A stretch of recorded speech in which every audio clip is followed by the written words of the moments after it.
All right, hello everyone, and peace of Christ to all of you. I hope my voice is coming good and clear. Please invite your friends, and this is a Christian Prince with you. Before we start the topic, I saw some questions in the chat, which is like before we start, I look at the chat and I saw some questions. You know, there's a lot of confusion happened, not because of you. Even those who claim to be Christian or they claim to be teachers. Um, it's easy to claim something. And most of people, what they do in order to prove something, they go and do a little search in the internet and they come with the answer from there. As an example, before we heard a Christian person, without saying his name, he said that Allah Akbar means God is great. We heard someone like James White. He said that the God of Islam is not the moon God. Why? Because the Quran says don't worship the moon. And the funny, most of people who say those silly stuff, they are people who hold PhD. I'm not a person who hold PhD. I hold a driving license. You know, knowledge have nothing to do with degrees. Yes, I study in university. Yes, I got a bachelor degree in Islamic law. Yes, I have a master degree, but have nothing to do with the topic we're talking about. But this is not what made me who I am. In schools, they never teach you any of this.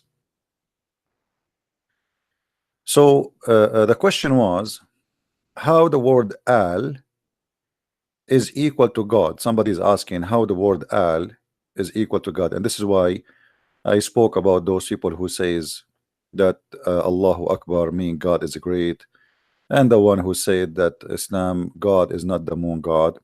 So how we can get to a good conclusion in a very easy way without taking you deep into a very academic, deep study. Always, one of the reasons people they like to watch my program because I make things simple, and I think all of you agree, right?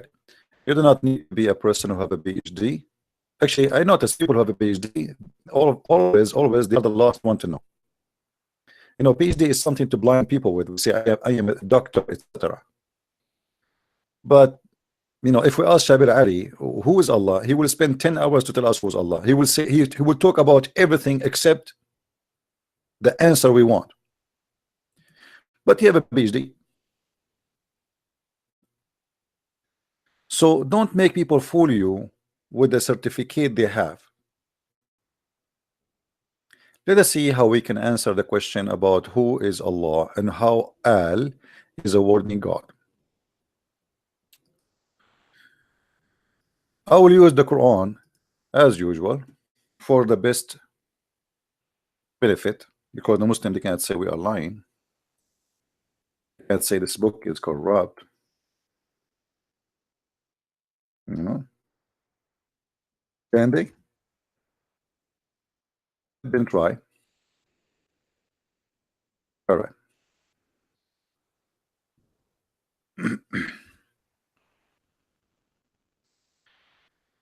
This is a chapter 53, verse number 90. I hope my screen is coming right for you. Let me know, please, if you have any difficulty to see the text. All right.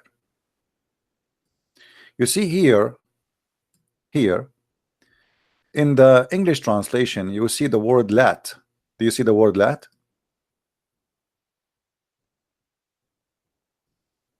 And you see the word Uzza. Let us highlight.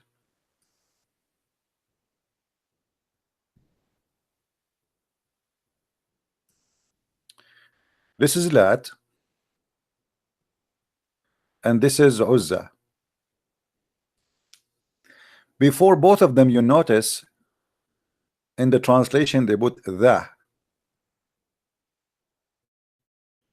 and before Al-Uzza there's the. You notice that? Okay. In fact, in Arabic, there's no the. There's no the. The translator, because today in Arabic, the word al is equal to the, so they thought, okay, this is he's saying the Lat, the Uzza. But the fact, no. Because remember, Al-Lat and Al-Uzza, who are they? They are goddesses. Is that correct? Allah had 3 daughters. Allah has 3 daughters, Al-Lat and Al-Uzza and Manat. And we will go to Manat after that. So what before them in Arabic? It is Al. Al. So here we have Al. Let us type it in English, so make it simple. Al. So we replace the with the real writing in Arabic, which is Al-Lat. And here we have another Al. Al-Uzza.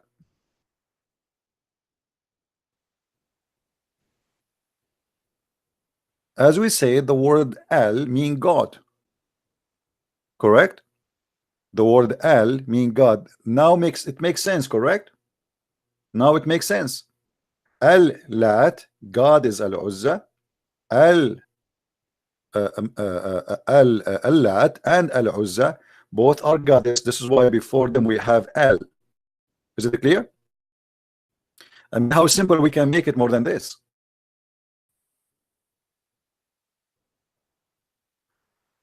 You will notice that the word Manat does not have Al.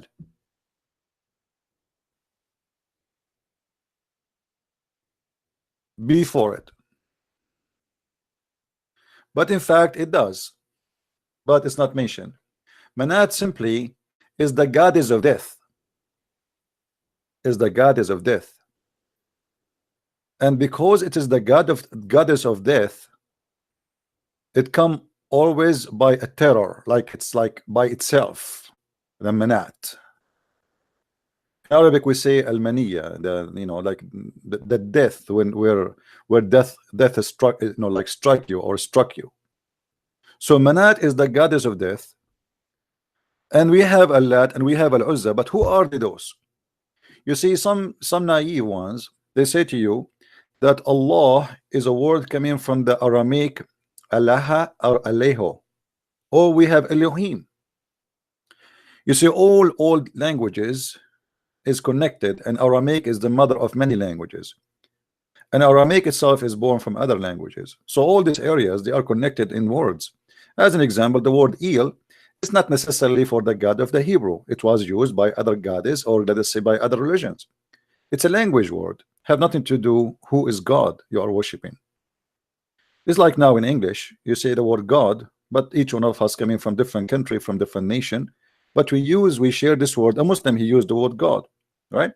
But he's worshiping totally different God. So El, it was not really El, it was Al. As an example, Israel never was Israel. It was Israel. Let me see if I can type it for you on the screen and make it more clear. Give me a second.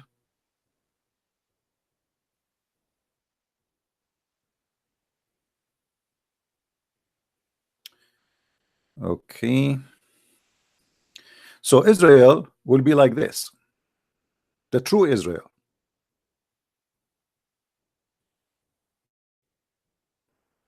Do you see how it is? Al, and Al, by the way, is not the name of a god. It is just a word meaning God. Just don't be confused. So pagan, they use Al.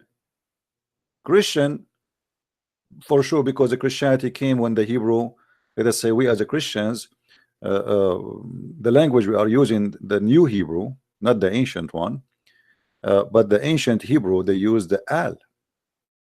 It was Israel, it was not Israel. I mean, it was Israel, not Israel. So El or El is a replacement of the word Al. Emmanuel, right? Israel, Ishmael. Actually, in Arabic until now, when we say the prophet Daniel, we don't say Daniel, we say Daniel. Daniel. So this is how it is. Now, in order always to understand anything, especially history, you have to study the language very well. Languages always maintain all the secrets. Anything you say in your life is coming from somewhere, and behind it there is a story, but you use it, you do not know what the story is behind the word. Every word have a story. The same as the Chinese, you know, Chinese is kind of an art. It's like a drawing, because you attain a story by words, and words are nothing but images. You put an image in your head, and the second somebody mentioned that word, your brain, which is your computer, will look for the word and compare it with an image which is stored already in your mind. So when you say a chair, you have an image of a chair. When you say a pen, you have an image of a pen. When you say a door, you have an image of a door. When you say a man, you have an image of a man, and that what make you understand images. Here Allat and Al-Uzza is the goddess of the moon god. Those who say that Allah cannot be the moon god, the refutation for them is here. Because if you go and check out what is Allat and what is Al-Uzza and what is Manat, you will find that those are the three gods of Allah, three daughters of Allah, which is the moon god. The moon god, he married it from the sun god. The moon is the male, the moon god is the male. And when I say the moon god, by the way, I'm not talking about the moon itself. You see, many naive they think that when we say the moon god, it's mean the moon. So the moon god married from the sun god, and they have three daughters, which is Allat, Al-Uzza, and Manat.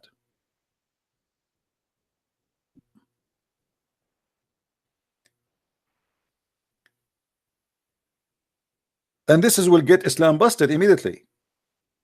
Because if the Arab are not worshiping the moon god, why those are the three daughters of the moon god? Remember, Allah is the God worship before Islam.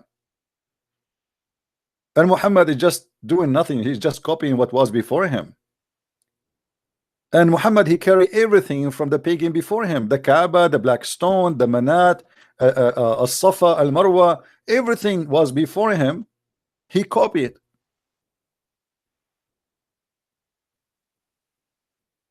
So when somebody try to say, oh, we have nothing to do, because someone like James White, he says to you, oh, they know this is a lie. When somebody says to you that they are worshiping the moon god is far away from the truth, because the Quran itself says don't worship the moon. And we can give tons of evidence. If you remember the story of An-Najm, the chapter of An-Najm, where the cousin of Muhammad, he said, Kafartu bi Rabbi Najm, I am a kafir by the God of the Najm.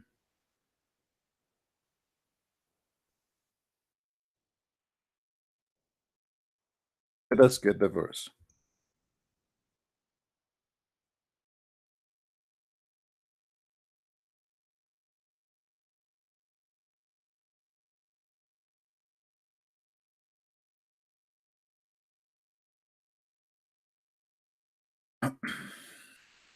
Let us see. وَالنَّجْمُ إِذَا هَوَى,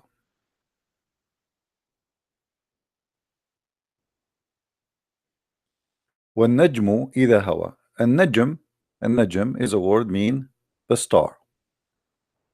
But everything in the Quran have a story behind it.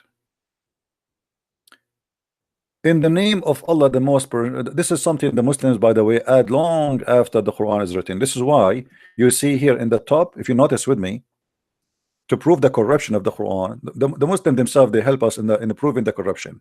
You will notice with me that verse number 1 starts where? Here. Correct? So why we have this here? This is corruption. Because who is the one who gave you the right to add it there if it's not there? So وَالنَّجْمُ إِذَا هَوَى, the Muslim translation says, I swear by the star when it goes down. But in Arabic, the word doesn't sound like it at all. وَالنَّجْمُ إِذَا هَوَى. Hawa in Arabic can have many meanings. It can be in love. It can be falling down. It can be, happy, like something you love to do. So when najmu ida hawa, and when the star when it was either is going to be falling down or in love. But look here how the Muslims they get themselves busted again. You notice that the word hawa, especially for those who speak Arabic, appear here again. The only difference between this one and this one, nothing. It just says al-hawa. وَمَا يَنْطِقُ عَنِ الْهَوَى. Nor does he speak out of desire. You see the word desire? So the word hawa can come as a desire,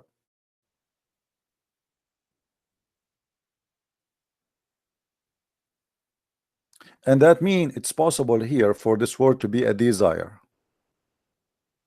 and it's possible to be fall or to fail into something. However, it's the same, because hawa is somebody fall into desire anyway. Muhammad here he says وَمَا يَنْطِقُ عَنِ الْهَوَى, which means he don't speak by his own desire. If we go back here, how the Muslim they come to the conclusion that this sentence here says when najmu ida hawa mean I swear by the star when it goes down. It's very funny, and I cannot find really a reason for them to say that here the verse saying I swear, because all what the verse says and the star when it fell down. If this word here is fail, not a desire, that's it. There's no swear, there's nothing about that. If we go to the story, we find that Muhammad he was speaking to his cousin.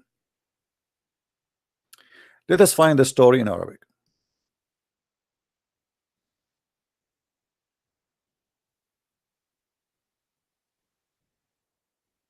Are we enjoying, guys? I hope we are learning.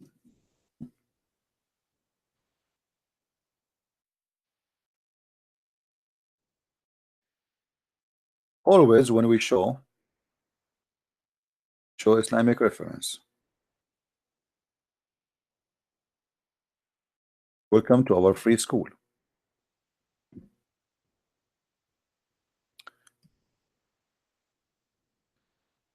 Tafsir.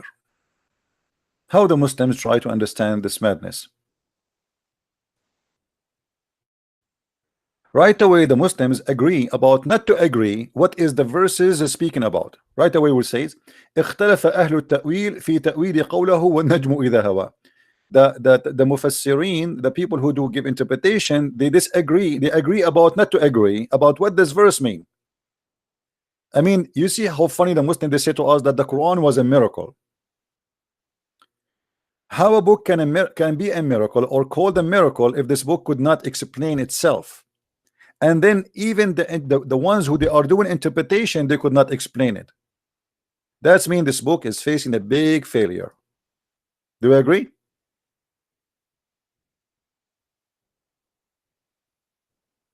Right away from the first letter it says اختلف أهل التأويل في تأويل قوله والنجم إذا هوى. And people who do tafsir, they disagree about what this verse mean. Here we go. Okay, what does verse mean? Let's see. Let us see.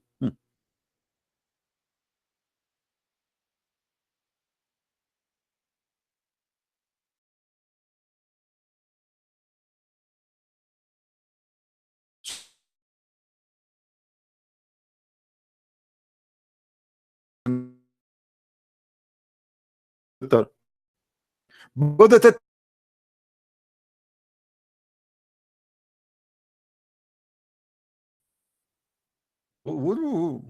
This guy, he cannot even say his prophet name correctly. And now he want to explain to you what is written in a book. The Arab themselves who speak Arabic, they are born Arab, they do not understand and they cannot explain. But the guy is coming from Pakistan who have no idea what he's talking about. Suddenly he became a scholar. If we ask Zakir Naik, why Allah he swear, let us go with the translation. Why Allah swear by the star? I mean, this is very funny. Why God want to stay the star which is failing where? What does that mean? If this is about a falling star, that means the God of Islam he have it wrong, because God, stars don't fail on the earth. Either Muhammad he thought that those meteor are stars which is falling down, or Allah he thought that. But either way, whoever is making the Quran is the author of the Quran.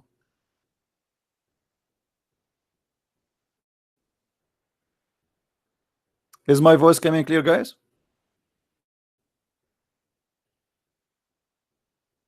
Is my voice good?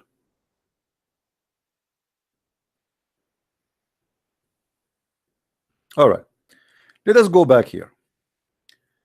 Here the story it says حدثنا بشر قال يأثنى يزيد قال ثنى سعيد قال, which means he said. This is what Islam is based on. He said to he said أما تخاف أن يأكلك قلب الله. The cousin of Muhammad, he said to him, his name is Utbah, he said to Muhammad, I am a kafir, I don't want to believe in the God of the star. Muhammad, he said to him, aren't you afraid that the God of the dog of Allah will eat you? The dog of Allah will eat you? Why Allah have a dog?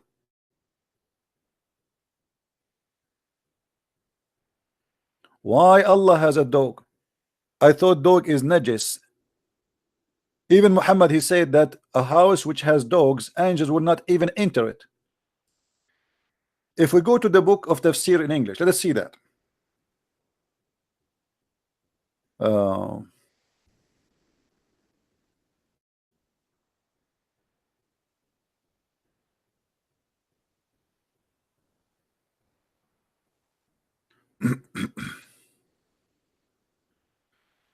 All right. Please invite your friends. You see, we changed the topic. I was planning to talk about something else, but because this question was in the chat, so I wanted to answer it.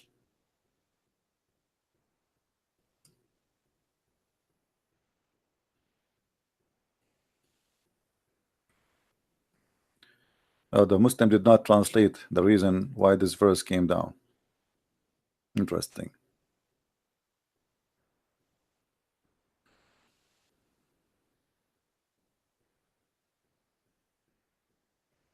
Read with me carefully. And look how the Muslim did falsely translate in English.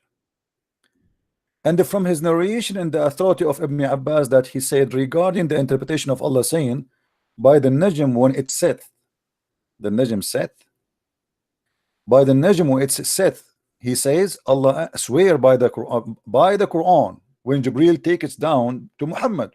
Allah swear by the Quran. In settlement Nujman 1, 2, 3, 4 verses at the time, there was 20 years interval between the first and the last verses. Okay, when this verse was revealed, Utbah ibn Abi Lahab heard, and supposedly, by the way, this guy, he was married to one of Muhammad's daughters, heard the Prophet saying, swear by revelation of the Quran. Swear by the revelation of the Quran. So he said, tell Muhammad that I disbelieve in the installment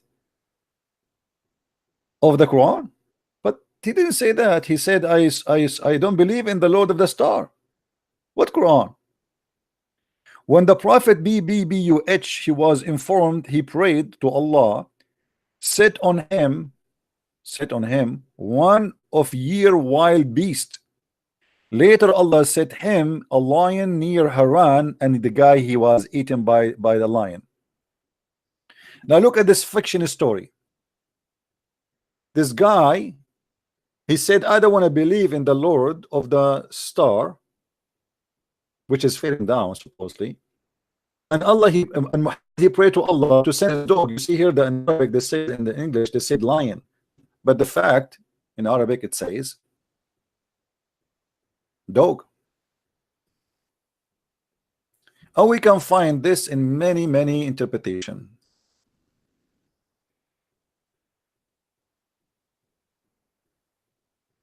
You know, tons of interpretation. Same as like Sharh Sunan al-Nisa'i. Same garbage. أما تخاف أن يأكلك كلب الله.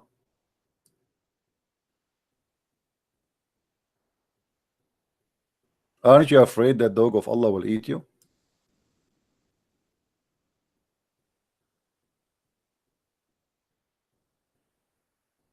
All right.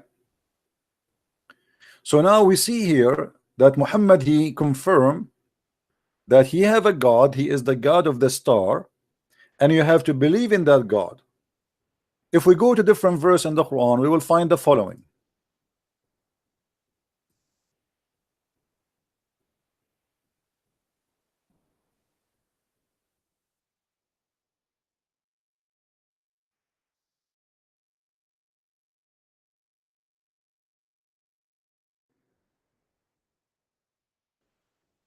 Chapter 53, verse number 49.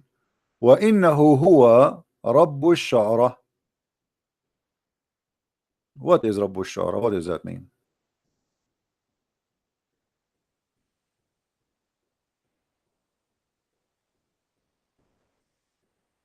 The Arab, they used to worship a god of Ashara, pagan god, 100% pagan god. What is Ashara? We will see soon. وقال ابن عباس هو هذا النجم الوقاد الذي يقال له مرزم الجوزاء. I don't know how to translate this. Is anybody speak Arabic here? Can tell me what a jawza in English? You know those zodiac, the zodiac. Let me see. Let us see. Show you what is a Jimny. Is that the one? Yeah, this is a jawza. Let us see. Let us see in the images. You see, this is al jawza.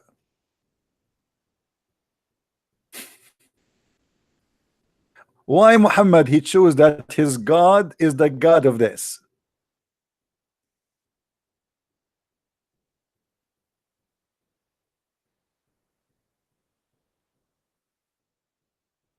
Any Muslim have an answer?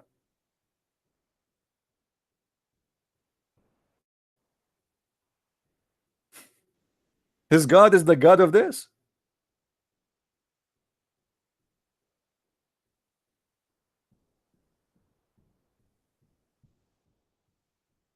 Yeah, but what it win? What it win? What it win is that?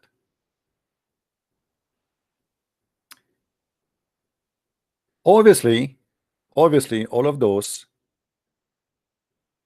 you know, pagan belief about zodiac and their effect in your life, and even your sexuality, even your success, even your wealth, even your money, even everything you have, it's based on them. And this is, you know, obviously it's a sexual thing. So Muhammad he chose from all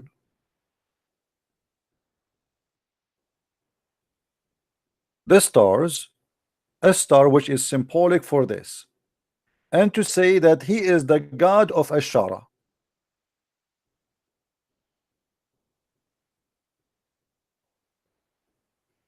Now if you are a Muslim, you want to explain to me, feel free, no problem, you know, go ahead. But obviously there is something fishy here, right?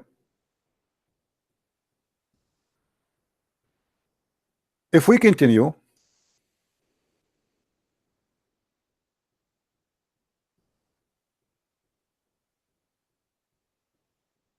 it says here وكانت طائفة من العرب يعبدونه, and a group of the Arab, this is Tafsir Ibn Kathir by the way, a group of the Arab, they used to worship him. Let us see if we can get Ibn Kathir in English. Hold on, maybe for better benefit for all of us to go in English. I hope the website is working.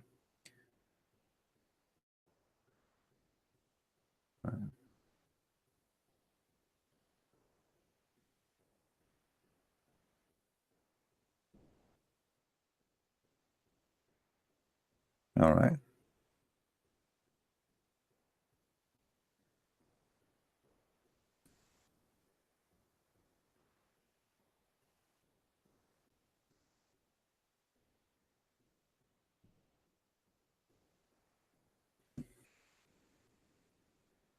You see, like when you study, you know, any religion, not necessarily Islam, you have to connect the dots together to get the image.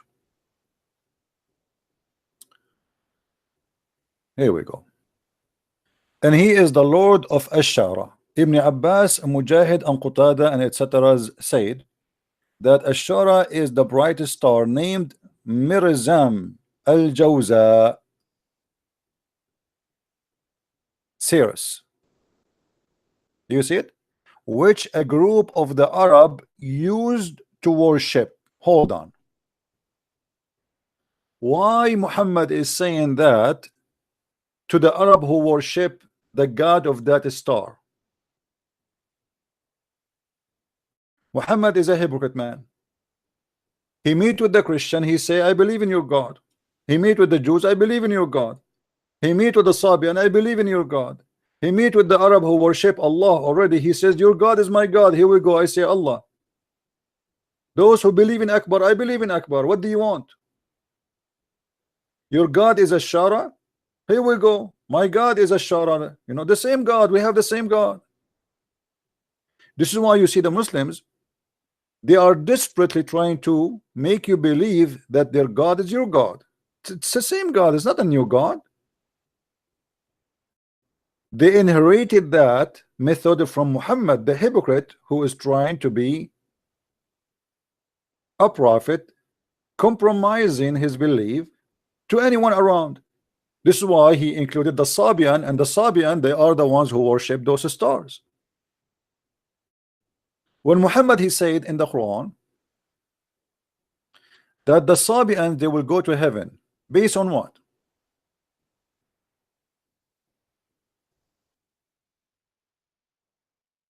Why the Sabian, they will go to heaven? Chapter 2, verse number 62. What is the reason? There is no reason. As Sabians, people worship stars, believe in creators, believe that even the God of the Jews is Satan. If you go and read the book of Sabians, you will find that the Sabian, they attack the God of the Jews, which they call him in their books Adonai. And the Sabian, they believe that the Jews are satanic because they do circumcision. But the Muslims do circumcision too. Muhammad, he copied from the Jews circumcision, but he did not even know why. If we ask a Muslim now, why Muhammad, he said to the Muslims, do circumcision? He don't know why. Here we go. We are live on air. Let me open my Skype. I did not open my Skype yet. Give me a second. Maybe we can get a Muslim to call us and tell us why Muhammad, he did circumcision. You know, Islam is like somebody, he grabbed a book of yellow pages. He grabbed some pages from here, from the middle, from the front, from the end, and he made a new book, and he called it Islam. This is why things is not connected to each other, and there's no alphabet. If you open the Quran, I'm logging in Skype. Look like my internet today is slow. All right, here we go. I am in Skype. Only Muslims can call me, please. Don't call me if you are not a Muslim. All right.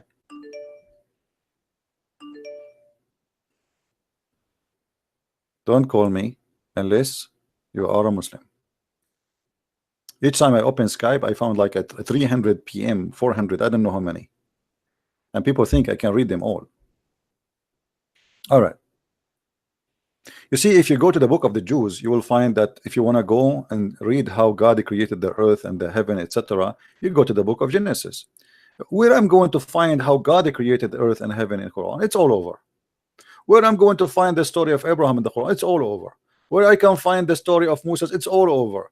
I mean, it is a book. It's like, you know, the Quran is like many pages, and somebody put it in the front of a big fan, and the fan, you know, spread the pages, and then somebody start collecting the pages, put them together.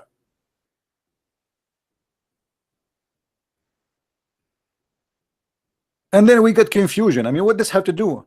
If you read those verses, you will notice right away how stupid what those verses are talking about is about. If you read with me, here the verse before it, Muhammad is speaking about Moses.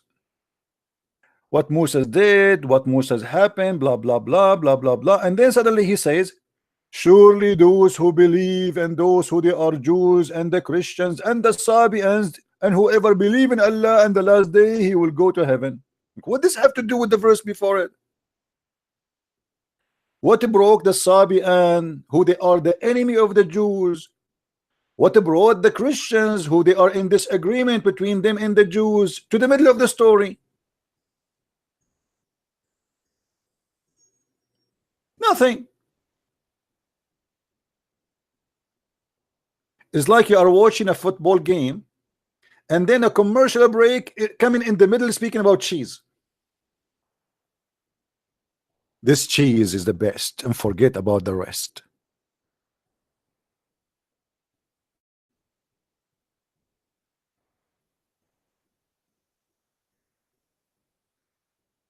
This person who is writing the Quran, he have a flight of thought.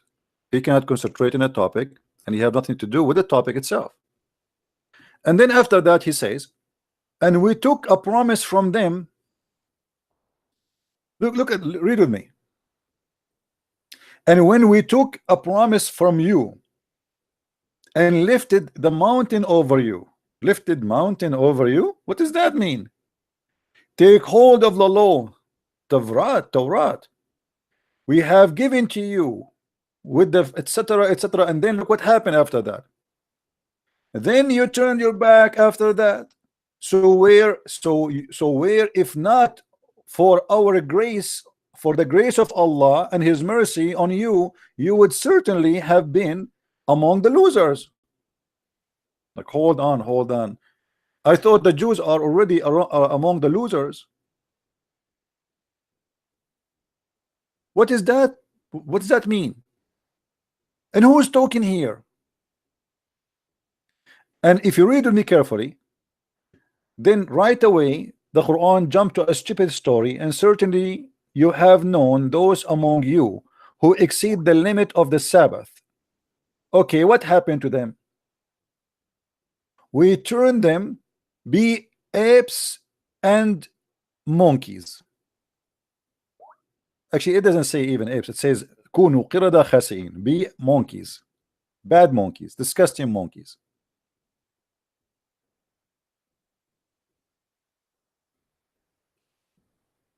Guys, my screen is not showing. What's happening? Oh, hold on. Ah, it's my fault. Sorry. Forgive me. I did not notice.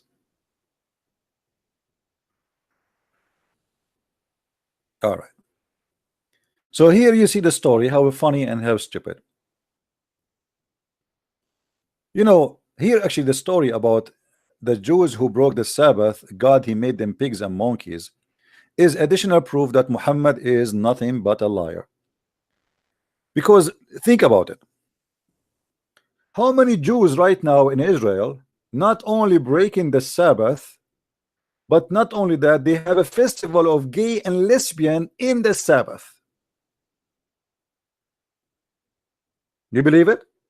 So God, he made the Jews pigs and monkeys for breaking Sabbath, but God, he don't want to do it to the Jews no more. Okay, I want to see those who they are in Israel breaking the Sabbath tomorrow, wake up in the morning and they find themselves pigs and monkeys. Find me one Jew who broke the Sabbath, Allah he made him a pig or a monkey. And which make it more funny and more stupid, that this God, he want to make you a pig or a monkey for breaking Sabbath, but he will not make you a pig or a monkey for rape. I mean, which one is more harmful? Are we listening, guys? What kind of justice is justice? Somebody he broke the Sabbath, you make him pig, and somebody rape a woman in Sabbath, you don't make him a pig? How many men around the earth they rape women in the Sabbath? Forget about the rest of the week. Let us say Sabbath is a special day supposedly. And by the way, why Sabbath is a special day to Allah? I mean, what you have to do with the Sabbath? Here we go, you're Muslim, you don't even celebrate Sabbath, and you don't respect Sabbath. Why Allah don't make you monkeys? Aren't you all of you Muslims break the Sabbath? So suddenly Allah, he forgot about the Sabbath, he changed it. He don't want the Sabbath no more. I will switch to Friday.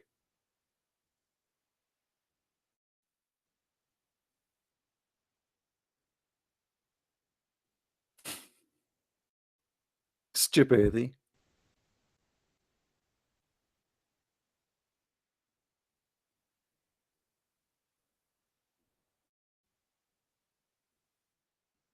This is a pure stupidity. The Muslim himself is the one who breaking Sabbath.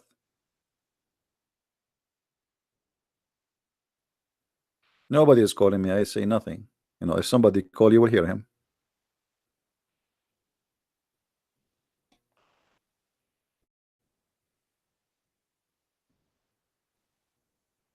Now, I don't know if we should continue in this story here, which is funny, stupid story.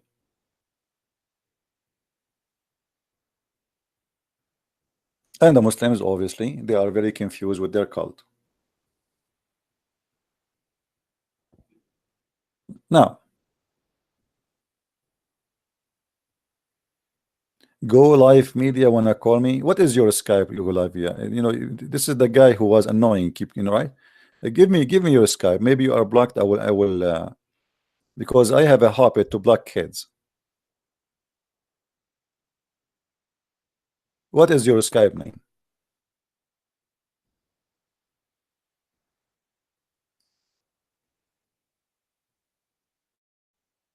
Are you there? What is your Skype name, my friend? Give me your Skype name.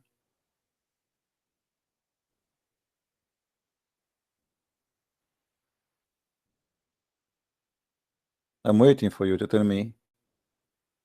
Go Love Vidya. Is that your Skype name? I don't see anything like this.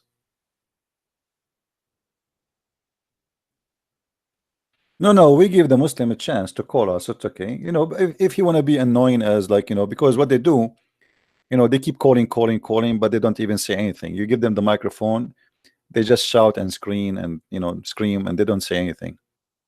We give them a chance. What happened to you? Go Love Media. You know, are you sure? I don't think even he's blocked. I think he's just playing a game. Anyway, forget about him. I'm not going to keep asking you until tomorrow. What is your Skype? Give me your Skype. I will call you.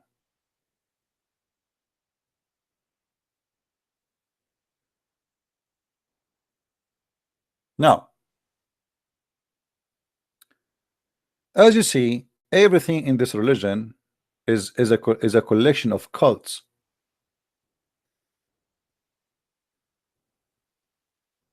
And Muhammad, he have no religion.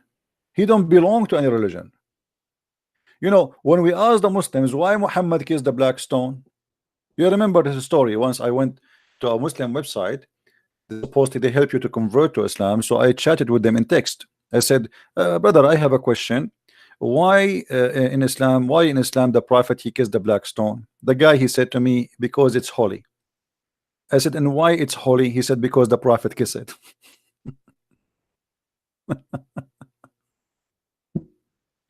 I mean, look, this is science, my friend. This is logic. This is genius.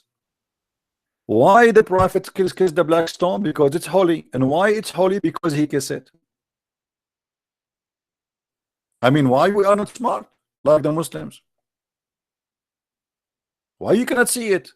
Why you are blind? It's clear like sun. Muslims, they spend the whole day trying to convince you that they are people who believe in monotheism, but there's nothing in their book about monotheism. Oh, we can prove it easy. Let me show you the monotheism God of Islam.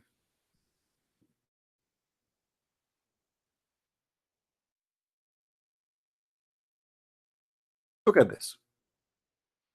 Chapter 53, verse number 22. The same chapter. What Allah he complain about? Allah he don't like that they gave him 3 daughters and he don't have any sons. And look what he said to them. Just to show you that the one who made the Quran is an official idiot.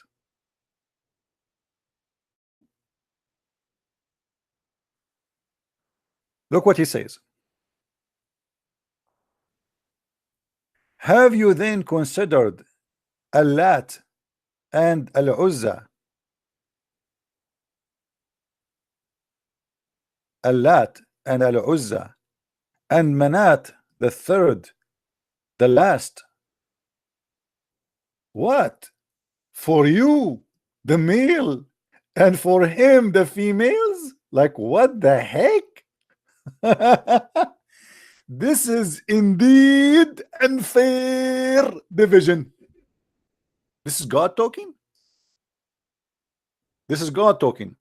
God saying, hold on, what's wrong with you? You gave me daughters and for you you have sons.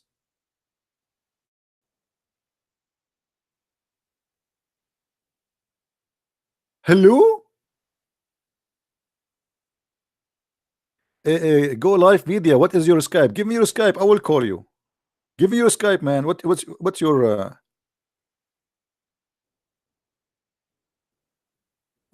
people will hear you if you call me. Give me your Skype. I will call you. I promise I will call you.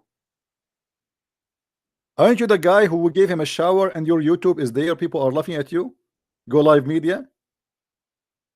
I mean, go listen to yourself. Why want you humiliate yourself again? Give me your Skype. What is your Skype?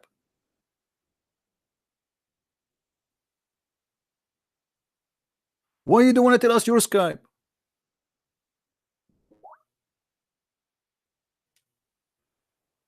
In Fimo production. Okay, hold on.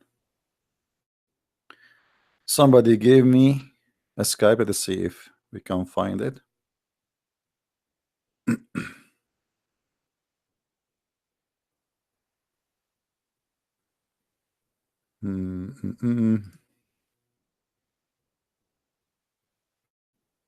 Okay, I will call you.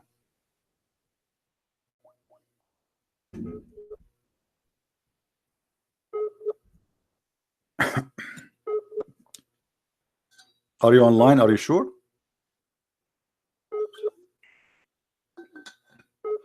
Doesn't look like you're online.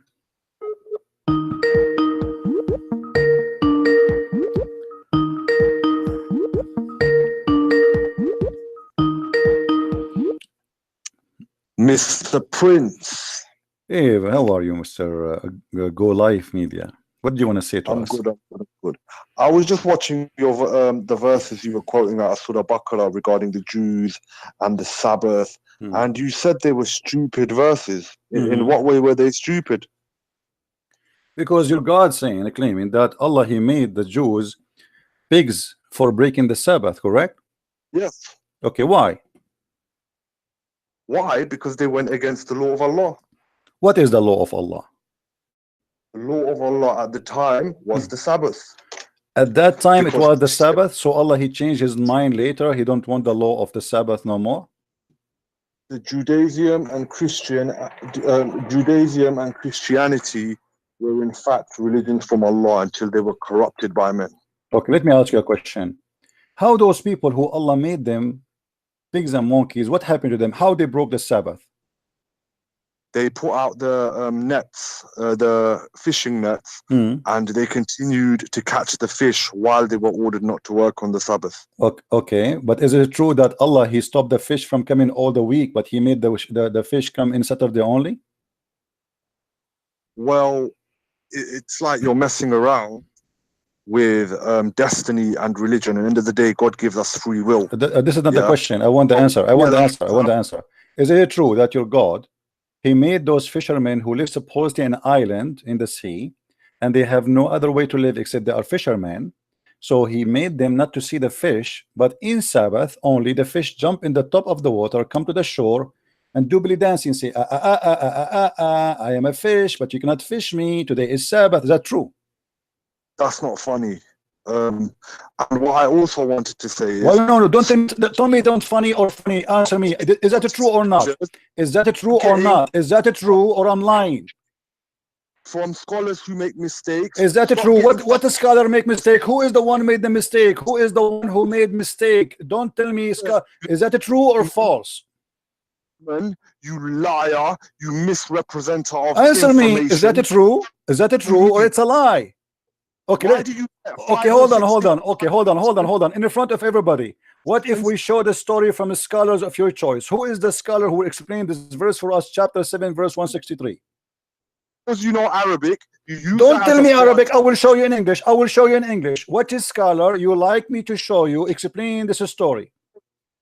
Your fake game. You see, you don't want to choose a scholar because you know you are humiliated, and now you are going to get read. I made you read before, and I will make you read again today. You are the one who asked to call me, and you are desperate to call me. And look, a second after calling me, you have no idea what to say. What is the scholar you choose to explain for us a chapter 7, verse 163, please? What is the scholar your choice who will explain this verse for us? Say that again. Say that again. I mean, how many times I repeat the same question? Which scholar you like me to show you explaining this verse for you? Go ahead. What's your problem with the verse? I told you the problem is, as I was saying to you, is it true that Allah, he made the fish disappear all the week, and he made the fish only appear in Saturday? So those people, they are suffering. They cannot fish. They cannot find fish to feed their family. And now Allah, he bring all the fish in Saturday. Yes or no? It is a test from God. What kind of test is that, guys? Look at this. Look at this stupid test. So you're agreeing that this is what the story is. So your God Allah, he made the fish disappear all the week, and except Saturday the fish come. But those people are hungry. They have to eat. So what test is that? You made them. You know when you say to them, you cannot work in Sabbath, and they are fishermen. And then you made the fish come only in Saturday. Who is the stupid in this story? Was you there? Does God not test his slaves with poverty? He's not testing them with the poverty. He is not testing them with the poverty. This is stupid. Because when you say to them you can work 7 days a week, you see, you let them live. You let them live not normal life. You don't control the fish. You make the fish go away and only come back in Saturday. And now you are going to punish them, or they are hungry and they have family, they have children they want to feed. So how many weeks I can stay without feeding my children?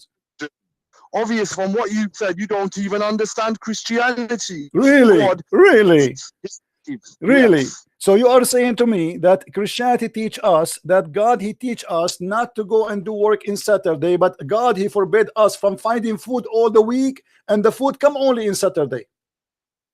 This is your own logic. This is your wisdom. No, this is your wisdom. This is the Quran in front of you. This is the Quran. This is your God. He forbid the Jews from working in Sabbath, and then he bring them, and they are fishermen, and they bring them the fish only in Sabbath, and then the fish start dancing in front of them, says, I'm here, you cannot fish me, you cannot fish me. Who is the stupid here? Just because no. Just because you've got a scholarly opinion that says that doesn't necessarily mean scholarly opinion. So did you say scholarly opinion? Did you say scholarly opinion? Okay, give me your scholarly opinion which is against that. in the shoes of someone 3,000-4,000 years ago, somewhere you will never Abdul, understand. don't give me.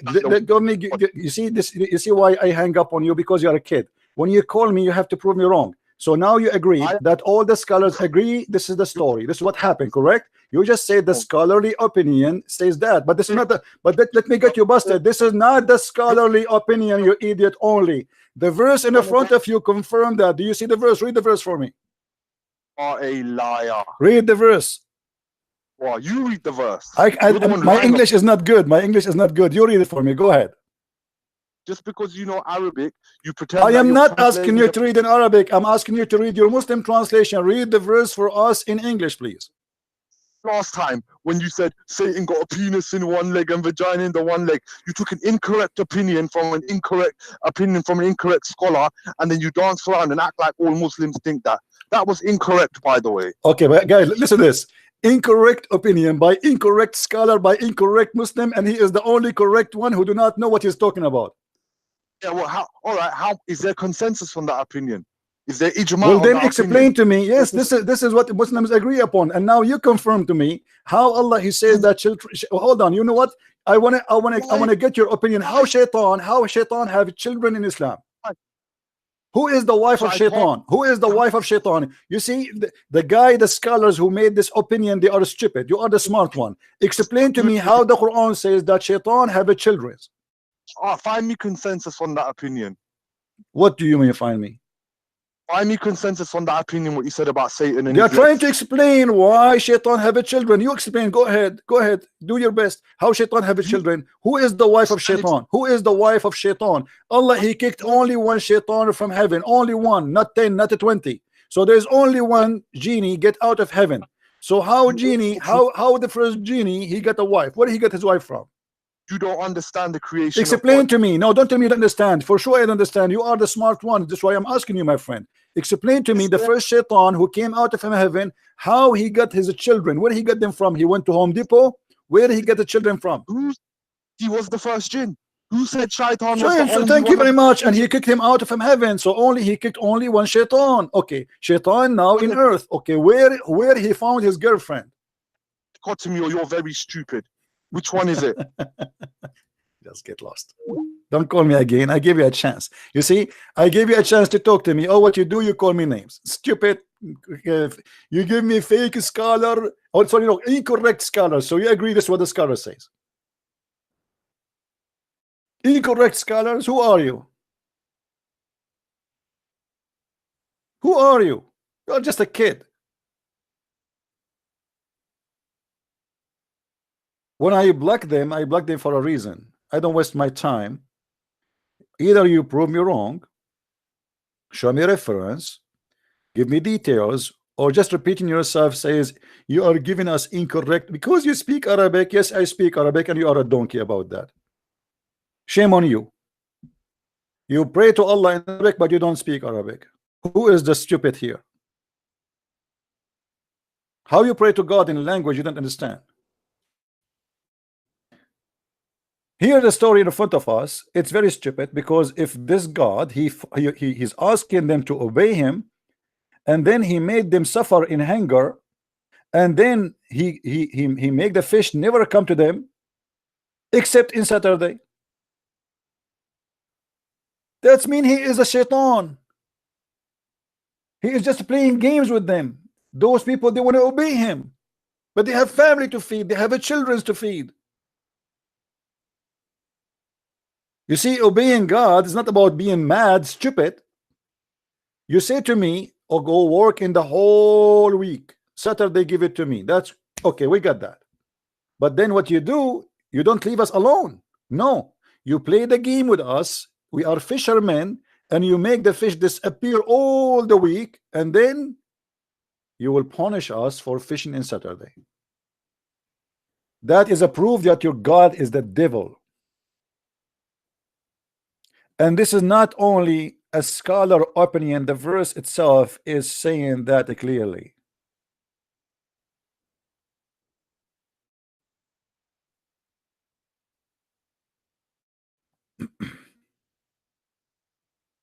This is Ibn Kathir.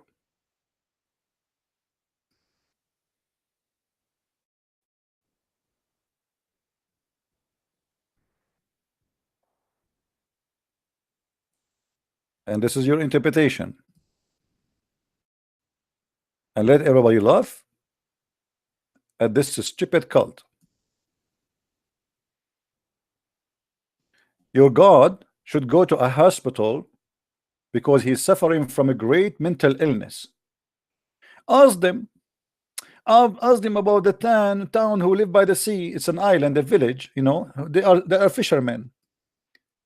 Okay, when they transgressed in the matter of the Sabbath, mean they transgressed in the Sabbath and they defied Allah command to keep the Sabbath. When their fish come to them openly in the Sabbath day, only the fish come openly like and they do not come to them in the day had no Sabbath. You see, thus we made that as a trial. This is a trial. This is a trial. You tell them not to do that in Sabbath, but you bring only the fish in Sabbath. How they will live? And just to show you that Muhammad is a madman, Muhammad, the same man, he said to the Muslims, in case of hunger, you can break the command of God. If we go here, we'll find the following.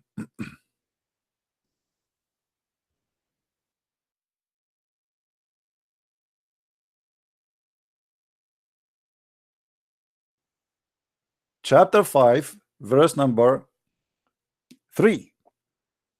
This verse, Allah supposedly he forbid the Muslims from doing certain things like eating pork. But he says, but if you are suffer from hunger, forget about my orders. Which means a Muslim, he even can eat hamburger, he can eat pork, and he can eat whatever is forbidden. But whoever is compelled by hunger, not inclining the sin or to break Allah's command, then surely Allah is forgiving and merciful. So why Allah don't practice his mercy? Here we go. He forbid you from eating pork, but if you are hungry, eat pork. Why Allah don't make you pig and monkey for breaking the command of Allah? Do you have to eat pork? There's many other food. Don't eat pork. There's camel. And by the way, why you Muslims eat camel? The Jews don't eat camel. How the law of God changed? Even your prophet, he confirmed that the Jews didn't do that. Actually, Muhammad, because he's a weird man, look what he said about the camel and the Jews.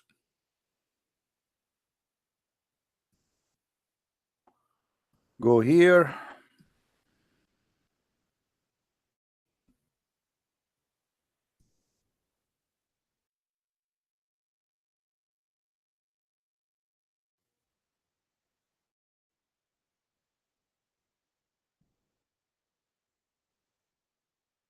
Here we go. Your prophet is aware of the law of Moses. Why he don't follow the law of Moses? The prophet said a group of the Israelis were lost. Nobody knows what they did, but I do not see them except they were cursed and they changed into rats. If why is that? How Muhammad came to such a conclusion? Genius. Look how Muhammad he reached this conclusion. For if you put the milk of a she-camel in the front of a rat, will not drink it. But if the milk of a sheep is put in the front of it, it will drink it. Hold on. Muhammad now, he is saying that the Jews are not allowed to drink the she-camel milk. And because rats, don't drink the she camel milk, they must be Jews. I mean, this is amazing. Man, this is what I called search analysis. The Prophet of Allah, he should get a degree in evolution. You see, the Muslims are the first people to believe in evolution. Muhammad now he found that the rats are Orthodox Jews.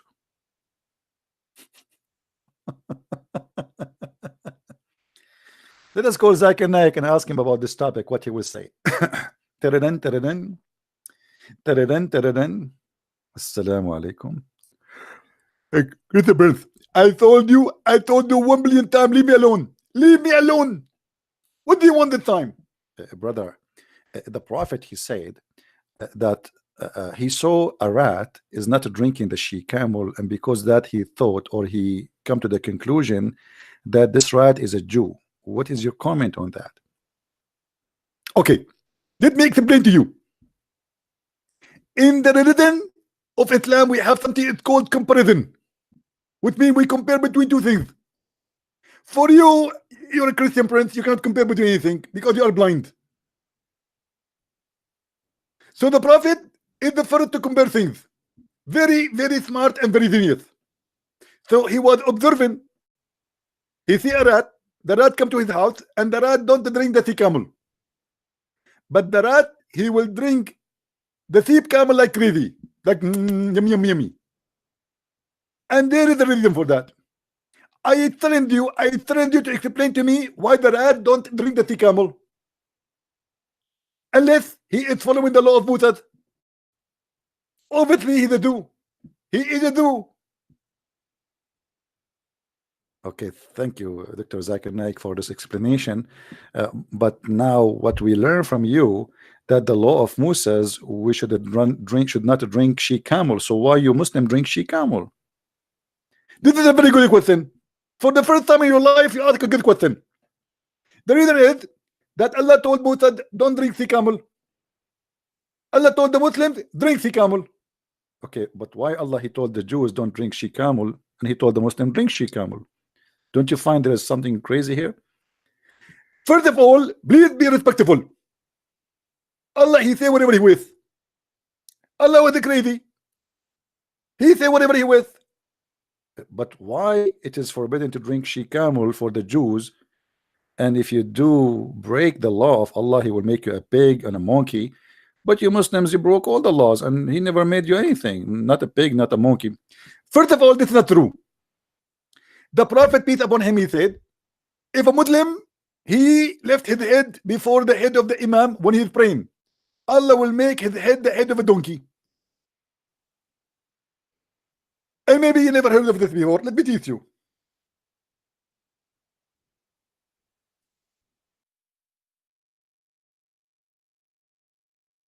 This is true. You are right, Dr. Zakir Naik. The Prophet of Allah, he said, threatening the Muslims, scaring the hell of them, because he want them not to raise their head before he finish. He said, does any of you who rise his head before the Imam not fear that Allah may turn his head into the head of a donkey?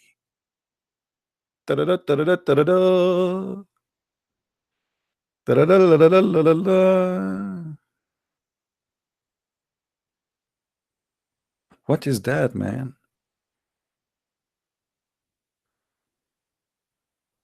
If this is not prove to you that Muhammad is the most smart genius person in the world, I don't know what's wrong with you. Brother Zakir Naik, so why until now we did not see any Muslim who raised his head became a head of a donkey? This is absolutely false. As an example, we have an example for you. A guy, his name is Muhammad Hidab. He went to have a debate with a guy, his name is David Wood. David Wood, he said to him, Allah he pray. Muhammad Hidab, he said to him, Allah he pray for, not two. Isn't this the proof to you that he did the donkey? And Allah he made his head the head of a donkey? Well, I don't know. You get a point here, by the way. You get a point. Yes, obviously Allah, He made some Muslims suffer from that. I give up. I lost the debate. Sorry. Okay. Thank you, Dr. Zakir Naik, for the answer. Thank you very much. Do we have any Muslim?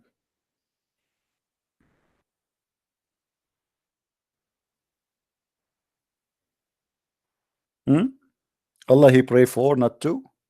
I mean, who is the donkey here? Allah He pray for, not to. And you Muslim like, hey, Allahu Akbar.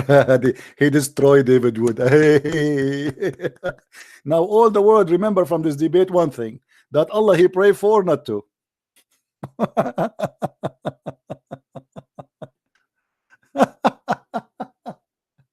I mean, I will pay him money to say that. I will donate to him. I will buy him a big screen TV to say what he said. This guy is the best Muslim ever for us. He just got Islam busted. Allah He pray for, not to. And don't forget that Elijah, I mean, God is with us. Yeah, this guy is a scholar in Hebrew, scholar. I know this is coming. I have to teach you Arabic and I have to teach you Hebrew.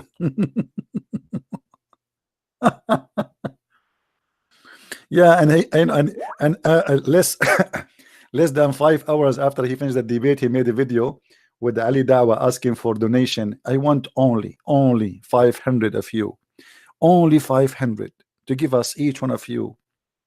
How much he said? 100? Yeah, 100 pound. I think he said 100 pound, which means 50,000 pound every month. He wants a studio, a speaker corner. He wants a studio. Why you want a studio? Studio for what?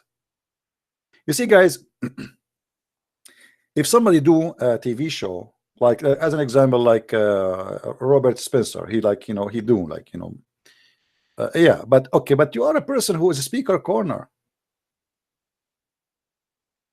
What you take a camera with you, you record by your phone, you don't even need a camera. And you go home and you upload and you can get the software to make the video in the computer, and that's it. What a studio. And what those guys, they thought they that's it. The Muslims are going to it's time to make money. Money must be honey in the Richard world, right? What a scam.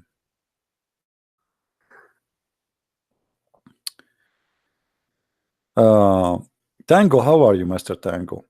You see, if you Muslim believe that this guy, he destroyed David Wood, why this guy, he refused to debate me? Correct, guys? I mean, make victory, more victory to Islam. They run away from me like chickens. All of them, one by one. Shabir Ali, Muhammad Hijab, Samsi, all those kids. Not even one of them is a scholar, by the way, but I will take them just for a snack. I will take them just for a snack. But because they knew their size, they will never get close.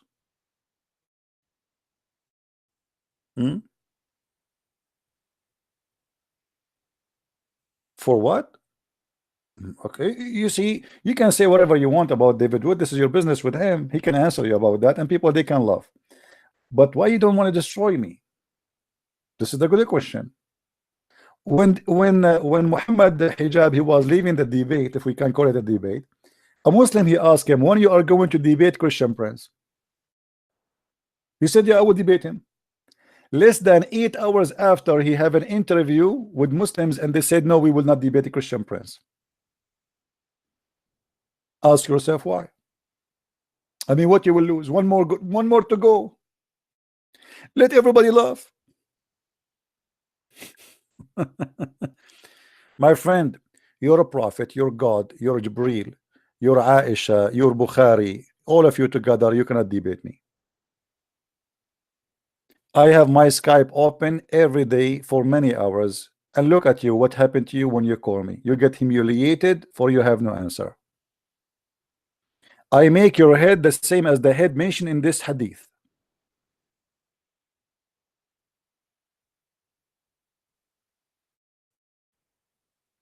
All right.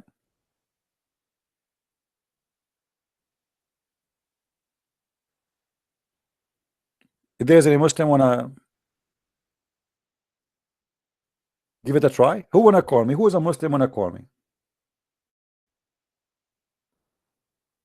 You see, do Shabir Ali have the courage to open his Skype for anyone to call? I will be the first to call. Do Muhammad Hijab dare to do so? They don't dare, because they have no answer, and they say the most stupid things ever.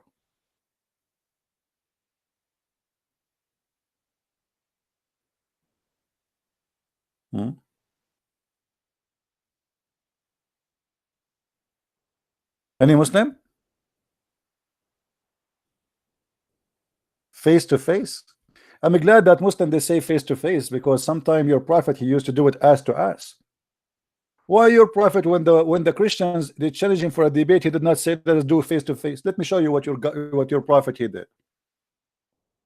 Your prophet he ran away from debating the Christians, like you.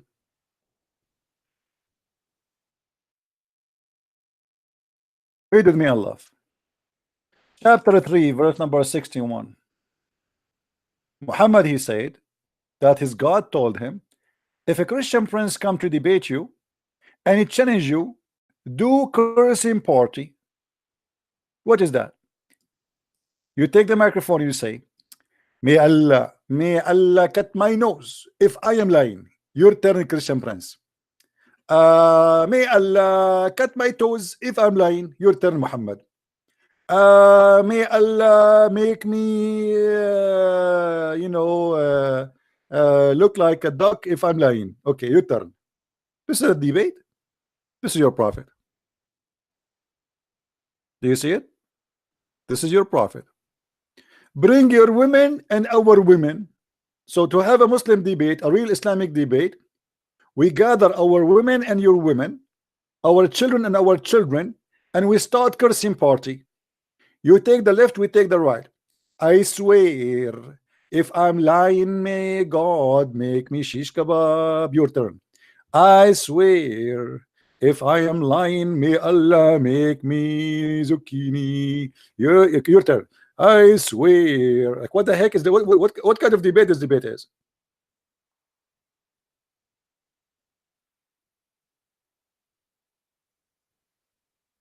This is a debate. This is a guy he have no answer for anything. They are coming to debate you about Jesus. What is the debate? Debate them. What is the debate? Show us the debate in the Quran.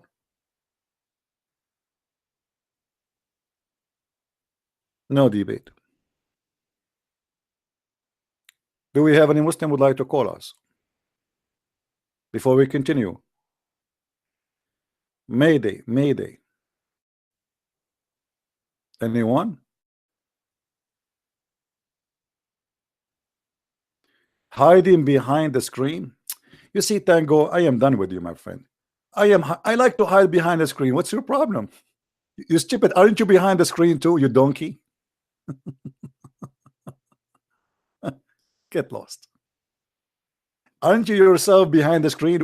What do you want you to do in the front of the screen? By the way, I am not behind the screen. I am in front of the screen. You are donkey.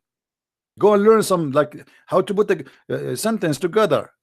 To be behind the screen, it's mean I cannot see the screen. I have to be in the front of the screen so I can see the screen.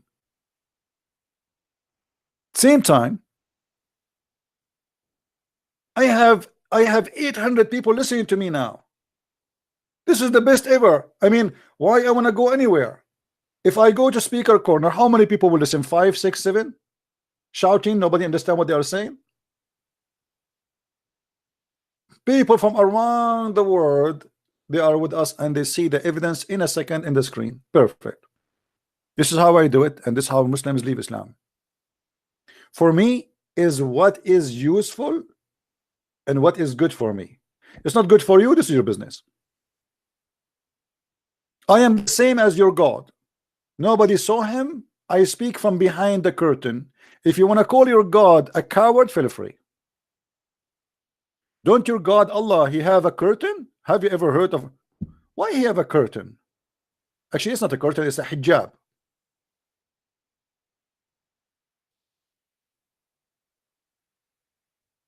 Hmm?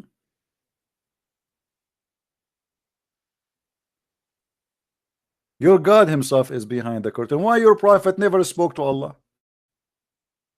What make Muhammad a prophet? He never saw Allah, he never spoke to Allah, he never heard the fart of Allah.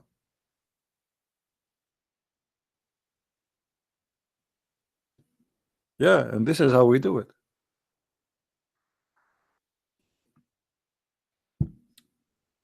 Anyway, guys, where we stop, where we were, what we were talking about. I mean, our topic is like all over. Hmm?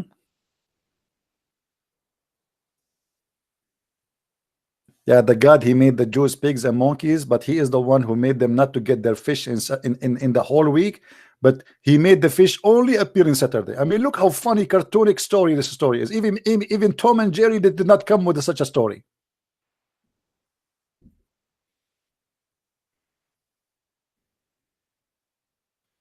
That is rude. Look who's talking about a rude. A woman, she believe in a book calling the Christians pigs and monkeys. This is not rude. A book called us najis, which means filthy. This is not rude. A book called the Christians worst of the creatures are not rude.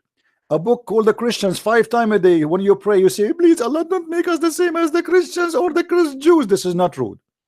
I mean, hypocrisy is the flag of Islam.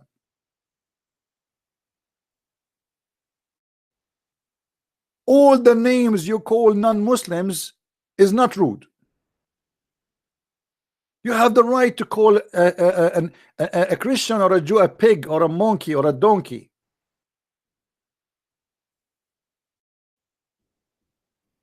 But we have no right to answer you back. Right?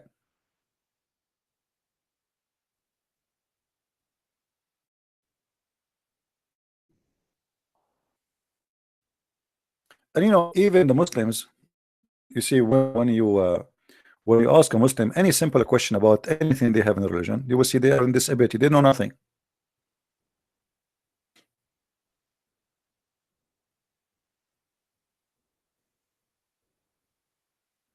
Right?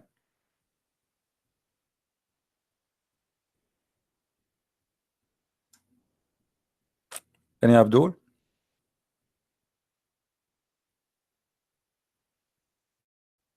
Who is a Muslim wanna call us?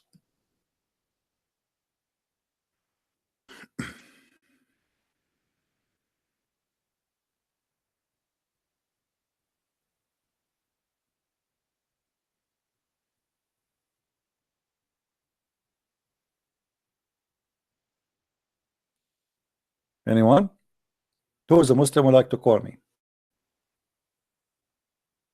Why pigs is haram? The Muslim do not know. Ask the Muslims why the pigs are haram. They don't know. Everything in the Quran, why it's haram, they don't know. Why? They don't know.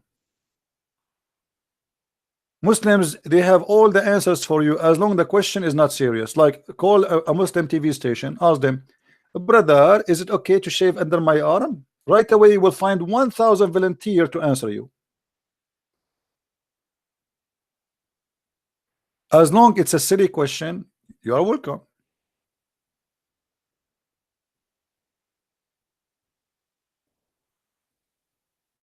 Why the Prophet he forbid Muslim women from taking hair from their face? Any Muslim knows? Why?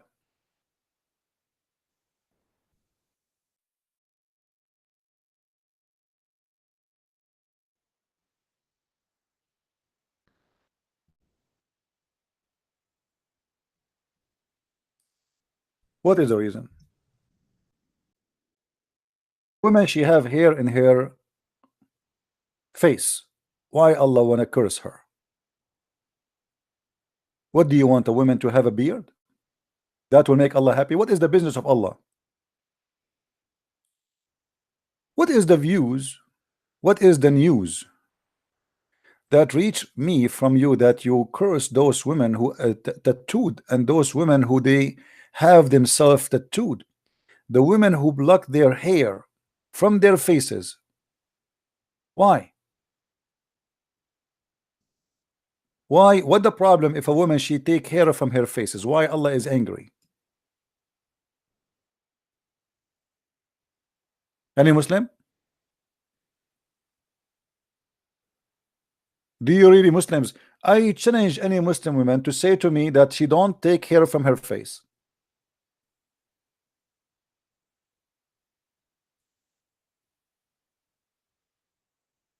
Middle Eastern women, including my family, we are Middle Eastern. So we are hairy. What we can do? Once I went to the swimming pool, the security guy, he kicked me out. He said, "You cannot swim with your clothes." I said, "I'm not wearing my clothes. This is my hair." True story from Sahih al-Bukhari. So we are hairy. So women, they will be hairy too. So now imagine a woman, she have a beard, and Allah will be so upset if she take hair from her face. Why? You explain to me. Who is going to be happy there? What is the business of Allah with this story?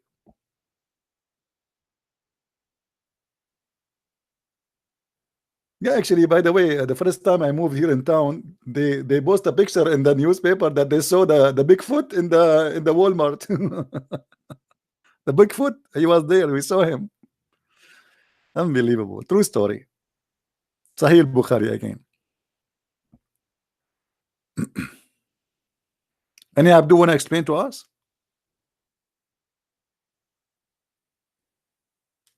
Hello.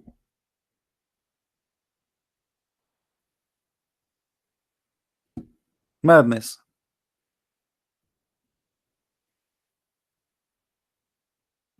Women, if a woman she cannot take care of her face, who is going to take it? The funny Muhammad, he ordered the Muslim men to shave their mustache.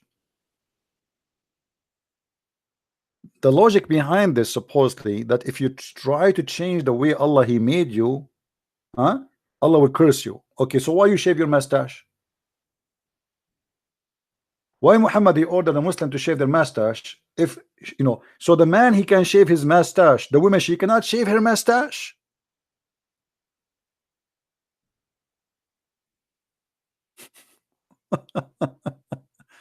By the way, I'm looking for a beautiful Arabian woman who have a big mustache. MashaAllah, alhamdulillah.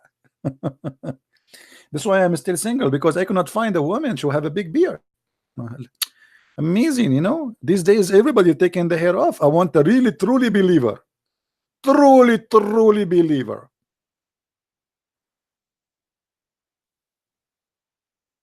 And by the way, Muhammad himself, he used to do sugar. You know what sugar what we're talking about? Muhammad, he used to remove hair from his body. So why women she cannot remove hair from her body, but Muhammad he do remove hair from his body? I'm talking about all his body. He used to do something, it's called an-nawra, waxing. It's not really sugar, it's waxing. It's like they use a zinc, etc. There's many, they mix of material together to remove hair from the body. Muhammad he used to do that. Why?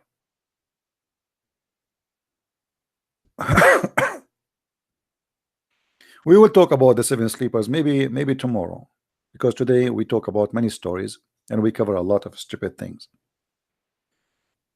All right.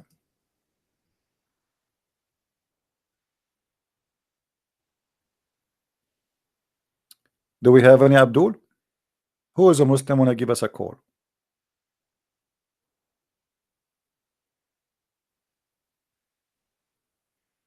Anyone? Abdullah reported that Allah had cursed those women who tattooed and who have themselves tattooed, and those who block hair from their faces. Question why? You see, I can let it go with the tattoo. But why if a woman she take hair from her faces, Allah will curse her? Why?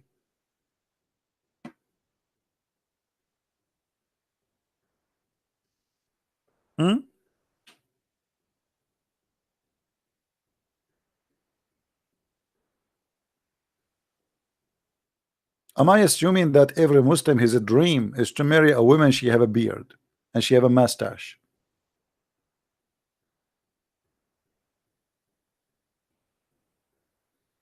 What's wrong with this Muhammad? He himself, he used to put eyeliner 3 times a day. Muhammad himself, he put eyeliner 3 times a day. He wear his wifey clothes. He pissed like a woman. He kiss men down their belly. And he is upset because a woman, she take hair from her face. And he take hair from his body too.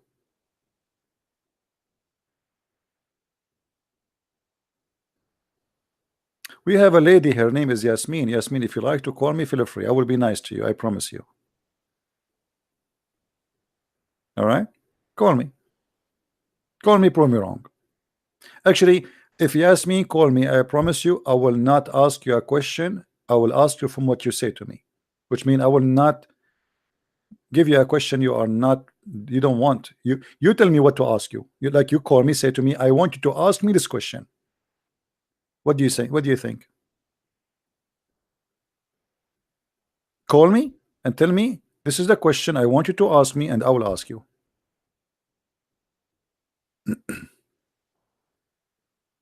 Thank you for those who are making donation. We appreciate your support and your help. And may Allah reward you.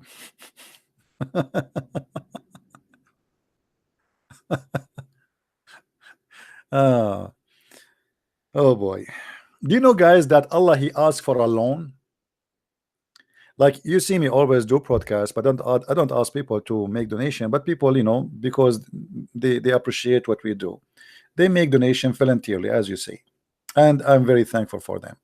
But I never heard of a God he asked for a loan. God, he is begging for money. Actually, even Muhammad Hijab, after he have a debate with David Wood, he quoted this verse. He quoted this verse asking for a mortgage. Allah himself, chapter 2, verse number 245. Who is it? Who is it? Look at the fast translation. Gift, it says a loan. What's wrong with the translator here? Let us change the translation. You will see how the translator, the Muslim, they pray with the translation. Oh, gift? What gift, man? Gift? What a big fat lie. Gift, huh? Here we go. Who is it? Who is it that will loan to Allah a beautiful loan? Please, we want the beautiful loan to Allah. Allah, he like to have a loan. Bank of America is owned by the Jews. MasterCard is owned by the Jews. Visa card is owned by the Jews. And Allah, he need a loan. His roof is not, he have a hole in the roof, brother. Allah, he need a loan. What is that? Any Muslim in town? This is God talking?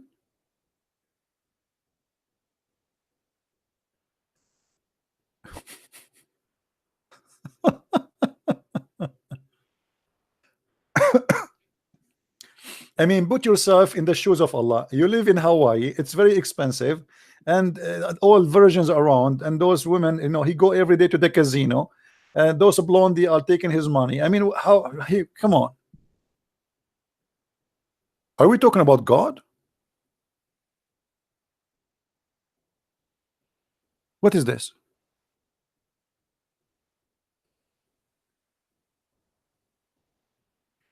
If I say that, the Muslim, they will make fun of me. Be honest, correct, guys? If I say to the Christians, give me a loan, give me, you know, the Muslim, they will take the video and they will spread it all over. They will say, look, a Christian prince is begging for money.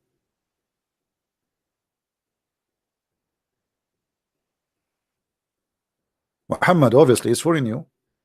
He's taking your money, claiming that Allah is the one who wants your money. If Allah is God, can't Allah provide him with all the money he wants in the world? What money? The God who created the universe, can't he send Muhammad like a few kilograms of gold?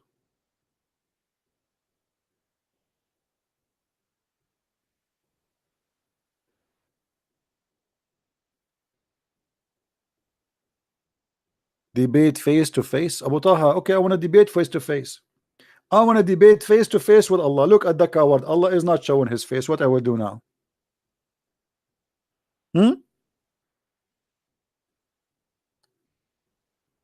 Face to face, huh? We are in the internet, Abdul.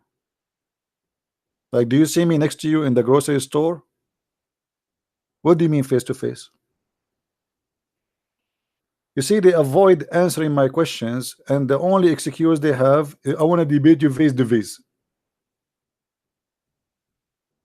I don't debate face to face, to be honest with you. I debate shoulder to shoulder. Is that okay? I will tell you why. I will debate you only if you are Allah and you have to be standing in my right. Anyone knows why? Why I will let Allah stand in my right and debate him?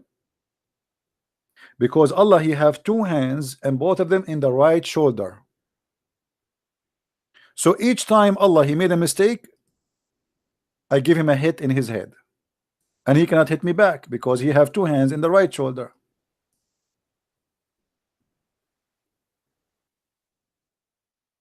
Have you ever heard of a God he have two hands and both of them they are in the right side?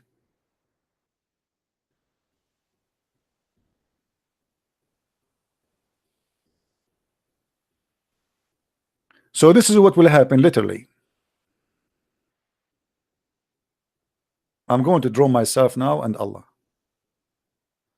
For sure, Allah is the one who is good looking. Okay, this is Allah. Okay, this is Allah. He's very good looking, tall, very big. Allahu Akbar, because this is Akbar. Okay, because he's Akbar, so he's going to be big. And he have two hands in the right side. Here we go. Christian Prince is going to stand here. Christian Prince is not Akbar, is small. Okay, here. And he is not handsome too. Here we go. He have small tiny legs. And look how small he is. Come on. But Christian Prince, he have an advantage. He have two hands. One is in here and one is here. So each time Christian Prince he asked Allah a question and Allah he did not answer correctly, Christian Prince will hit him here or here. And Allah, because he have two hands in the right side, he cannot hit back.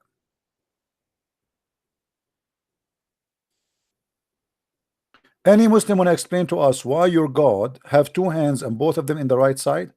Is that a birth defect?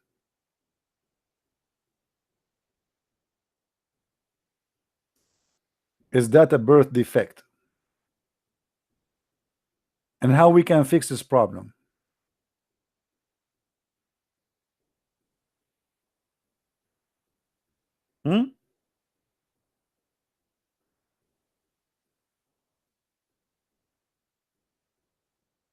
I need to lose weight. Okay. No, I don't get fat actually. I'm lucky. I never get fat.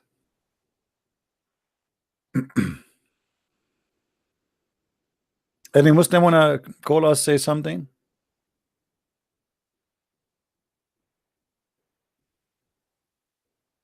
Yeah, if you want to ask Zakir Naik why Allah he have two hands, Zakir Naik he will give you different explanation. You know why he have two hands on the right side.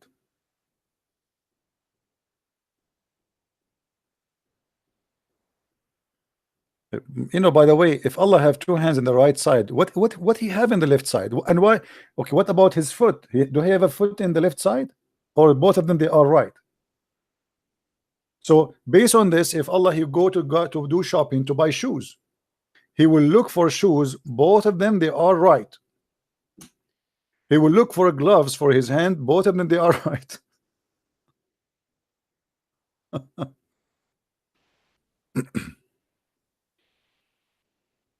Any Muslim?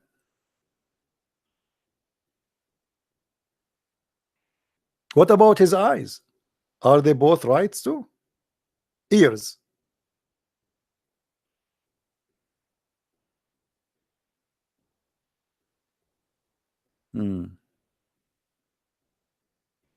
What do you mean this hadith is funny? Show respect, my friend. Show respect. Come on. This is priceless. The Prophet here is teaching wisdom.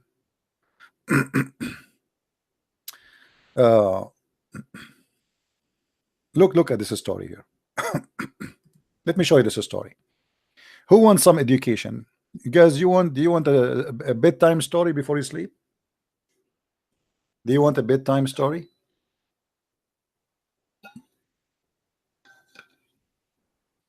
Read with me.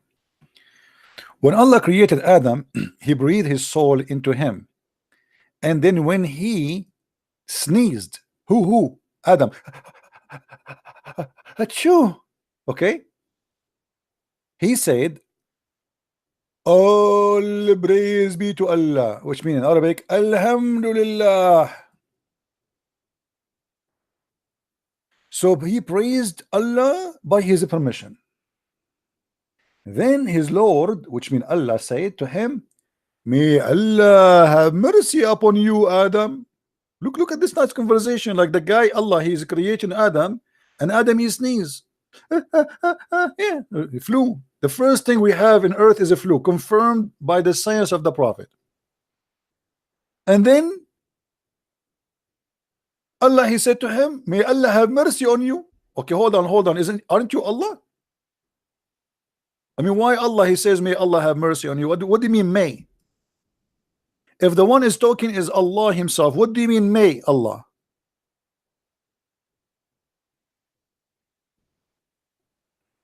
Do we have any Muslim in the bushes?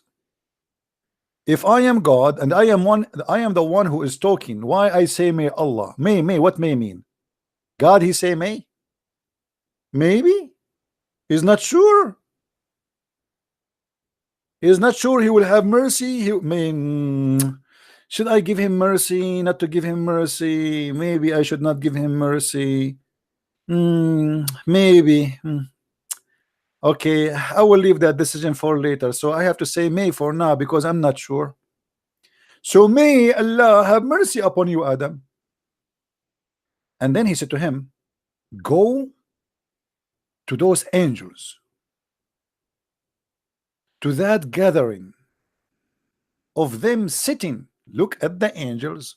They are sitting around doing nothing, playing cards. So Allah, he told Adam, go to those angels who they are sitting there doing nothing. Adam, he went there, and Allah, he told him what to say. He said to them, say assalamu alaykum salam wa rahmatullahi wa barakatuh. Then he returned to his Lord. He said, this is your greeting and the greeting of your children. See, Allah is teaching now Adam how to say assalamu alaikum. This is the first day in life. Adam, do you see those angels there? Okay, I want you to go there and say to them assalamu alaikum. Now Adam is walking like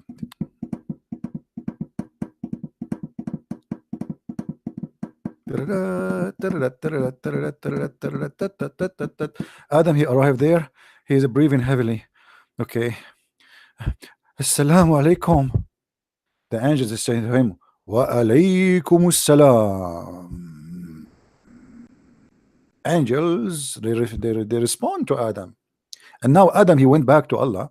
And Adam, in the front of Allah, Allah, he said to him, okay, now do you see what happened?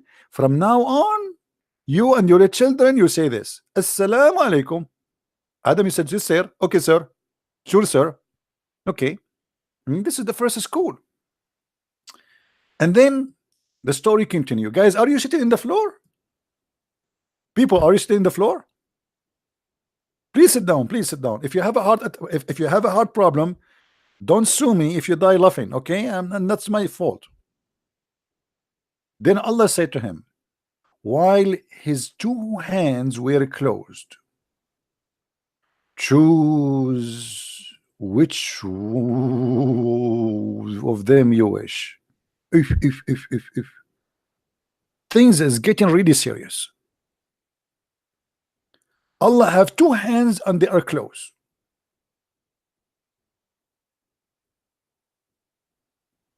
And Allah, he said to him, choose one. Look at the fun, look at the game, man. I want to be there. I want to be there. It's like gambling time. Let us do gambling. Choose one. Adam now he's thinking which one I will choose.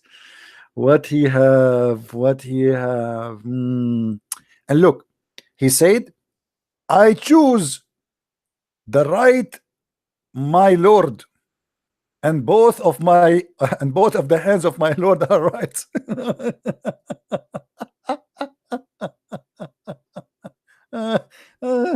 Oh boy. Oh, hold on. He chose the right one, but both of them they are right.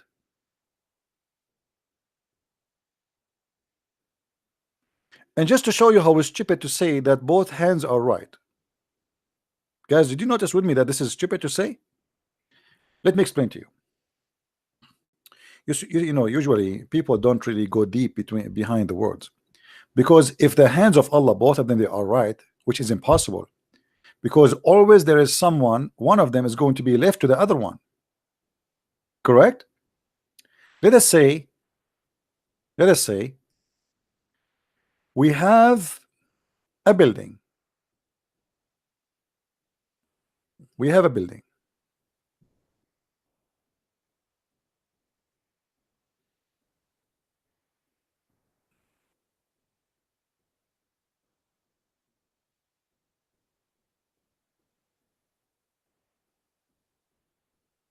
All right, and in this building, this side here is considered the right side. So let us color this right side with the green. This side is the right side of the building. Okay. So now if we have two hands in the right side, let us make them blue. Still one of them is going to be left. Is that right? Still one of them is going to be left, because if this one here,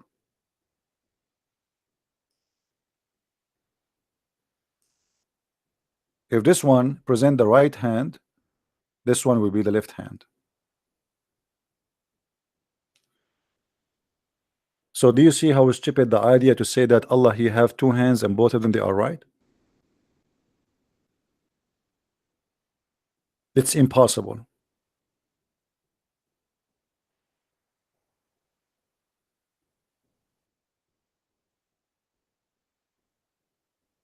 It's not only impossible, it's a stupid impossible.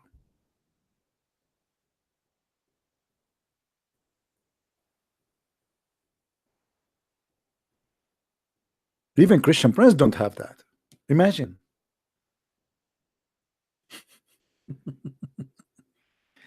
But anyway, let it go.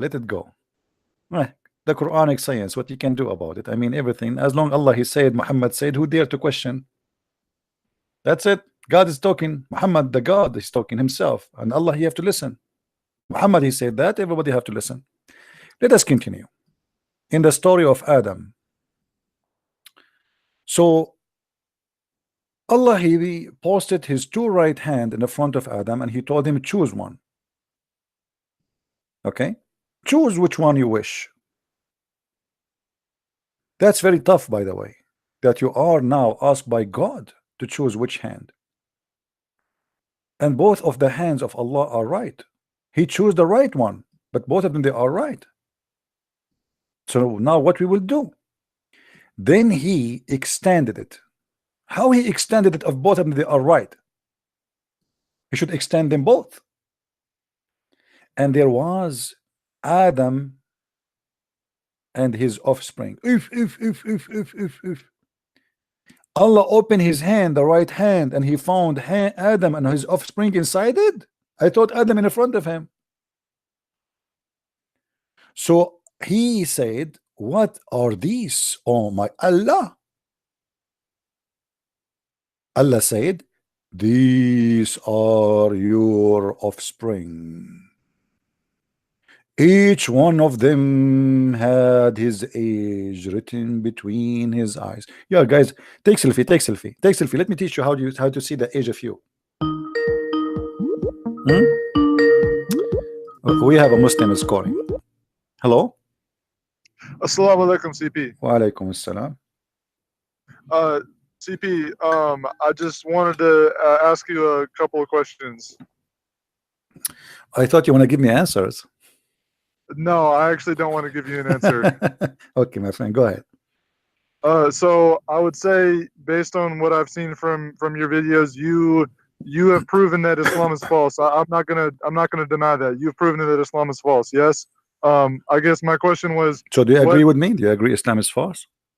Yes. No, Okay. no. I'm not disputing with that with you. You are correct. Islam is false. Okay. No doubt about it. All right. Can you prove that? What proof can you give me that Christianity is the truth, though? That's what because I'm seeking knowledge, right? I'm seeking the truth. How can you prove that? So Christianity you are is an the truth? ex-Muslim now. Yeah, I've been an ex-Muslim. All right. What I actually, yeah. Hello. what made you leave Islam, my friend? You. You. It's my fault. No, it's your fault because you showed me the hadith about Muhammad said the penis will never go flat. Your penis will never go limp. You said you showed me where he said all the women can have the prophet if he wants them. I went and I talked to an imam about this, and they gave me this bullshit answer about how Allah really cares about the prophet's life. And I don't believe that. So you're correct. You've proven it. Yes, All I'm right, not my arguing friend. with. All right. Yeah. No arguing. Well, I'm happy for you that you left Islam, and I'm happy that my teaching helped you to make decision. Same time, you see, what is the proof of Christianity is to be the true belief. You see, the proof is a Christ himself. Is not a Christian prince. Christian prince is a sinner man like you.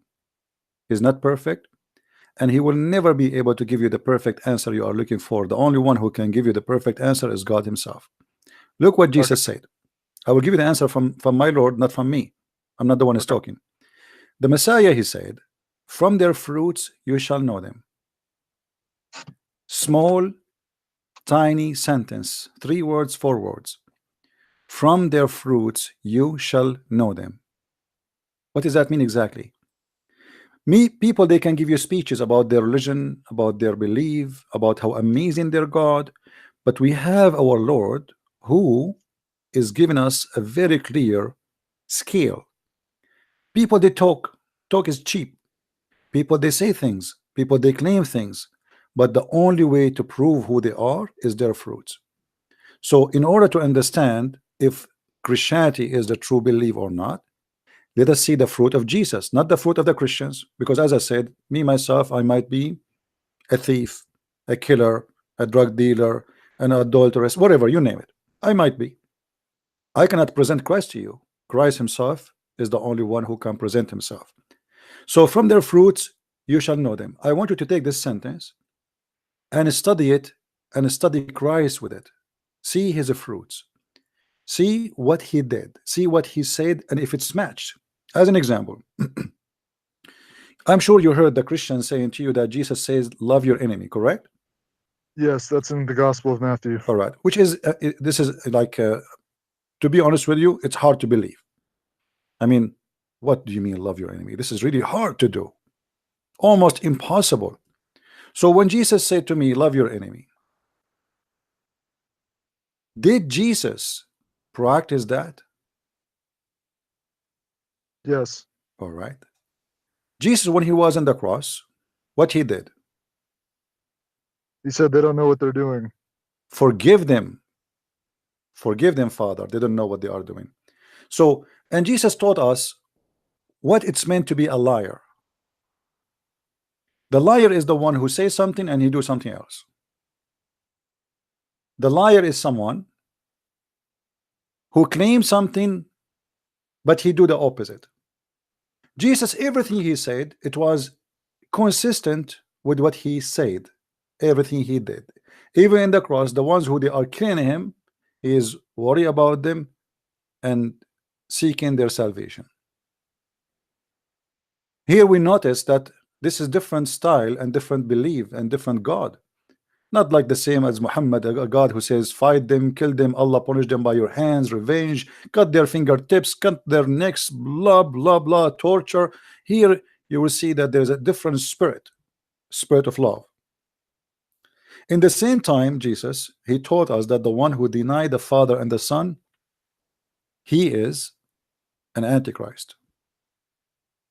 You heard yourself and you learned that even Islam believe in the Antichrist, correct? Yes. All right. Shouldn't I ask myself why there's an Antichrist but not anti-Muhammad? What do you think? I think that because we've already established that Islam is false, I don't want to use the Quran as a book to prove anything. No, Because no, it's a no, stupid no, book. no. Let us say Islam. Yes, Islam is false religion. But why there is? I'm just mentioning to you that even Islam they accept that. But why there is an Antichrist but not anti-Muhammad? What is this idea of somebody, he is the devil, he is an Antichrist? That's mean anti-good.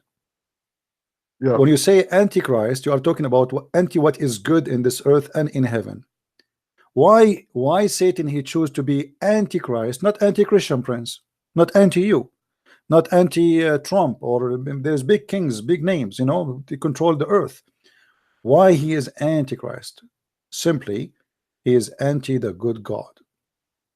So in order for me to understand Christ, I have to understand what he did and what he taught. And if what he did match with what he taught, then we have a perfect person to follow.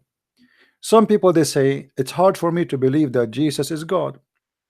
I say to those people, it's hard for me to believe that Jesus is just a man. Because you remember only from Jesus what you want. You remember that he is just a man by the look, but you forgot that he is a one who can raise people from death. You forgot that he's a person who can heal the blind. He can make things nobody can do. CP, can I offer you something else? Sure.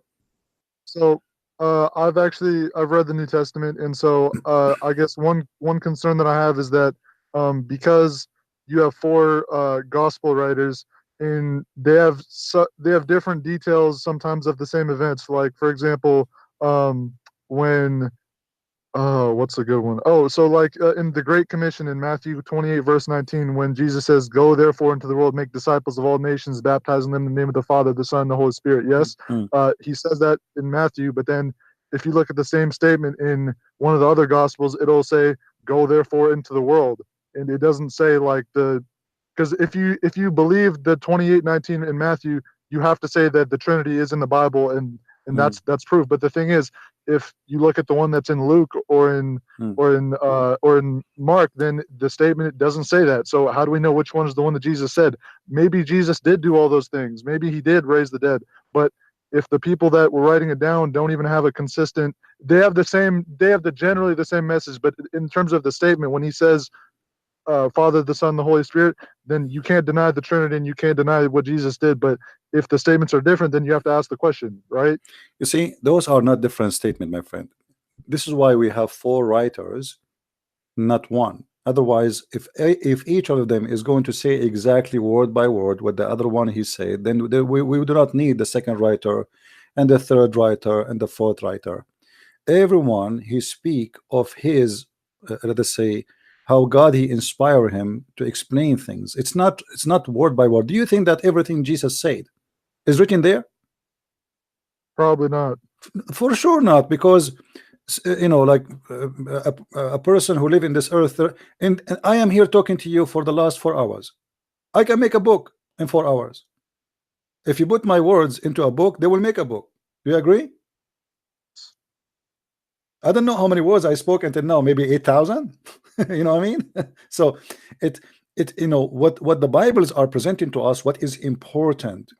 So every writer is witnessing to the Messiah, and all of them, they give you a complete images. It's like, you know, you have a building, and the building have 4 sides, and each one of them he give you a point of a view.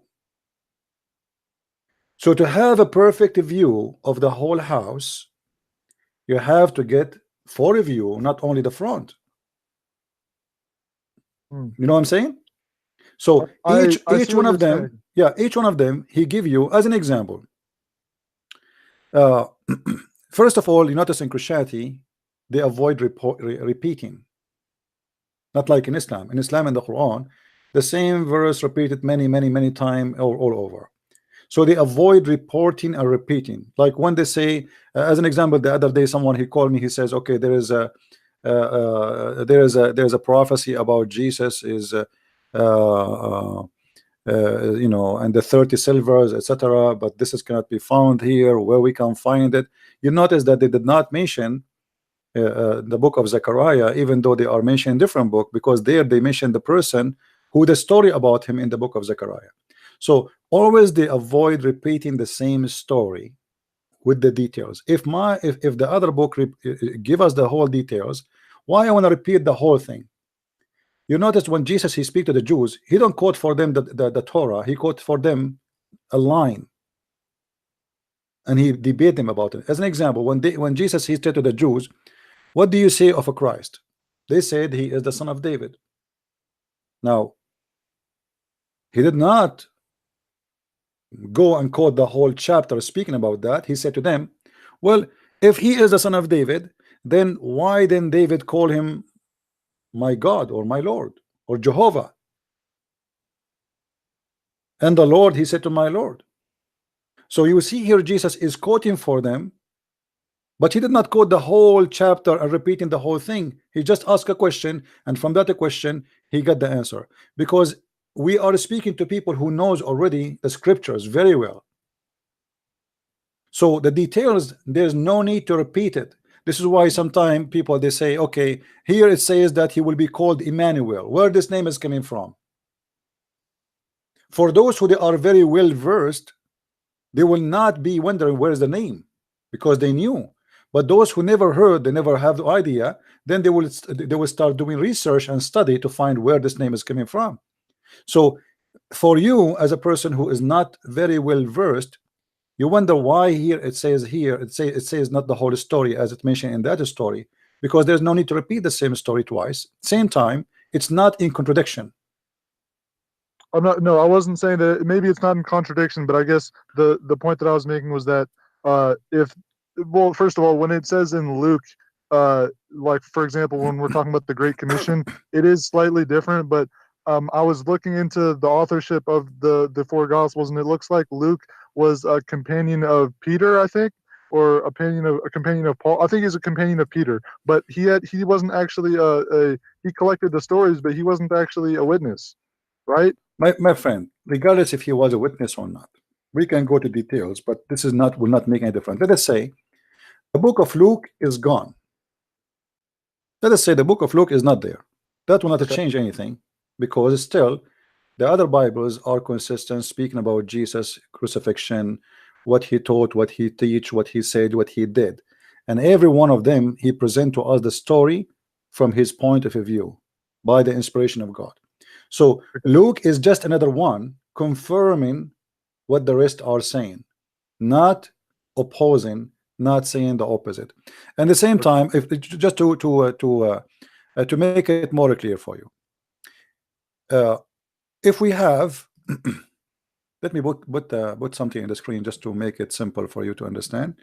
I'm sure you are smart. I'm not saying you will have difficulty, but just to help me in explanation of things. All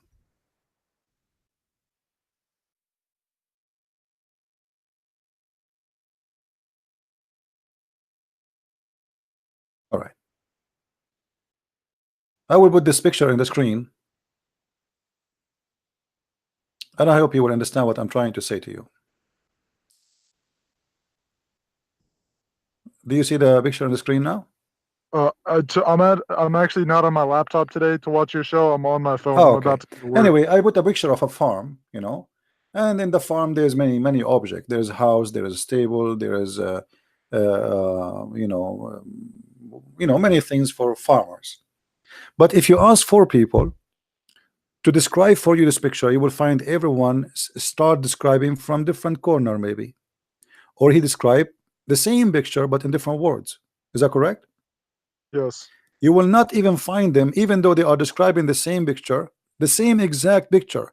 You will not find them describe it exactly like each other, because everyone he sees something, the other one he don't see. Okay. And that because everyone, God, he gave him a gift. As an example, some of us, they are very great in details, and I think we have to agree in that, right? Yes. Some of us, we don't notice the details, we notice the big stuff. So some of us will notice, okay, here there's a big house, here there's a stable, I see where the etc. Here I see maybe here they make wine, here they store their goods.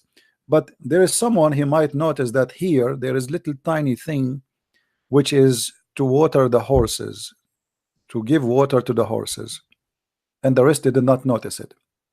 So from the God wisdom is that we have more than one writer, so we will not miss Okay. what God is trying to say to us. Because remember, God is speaking to us in our language.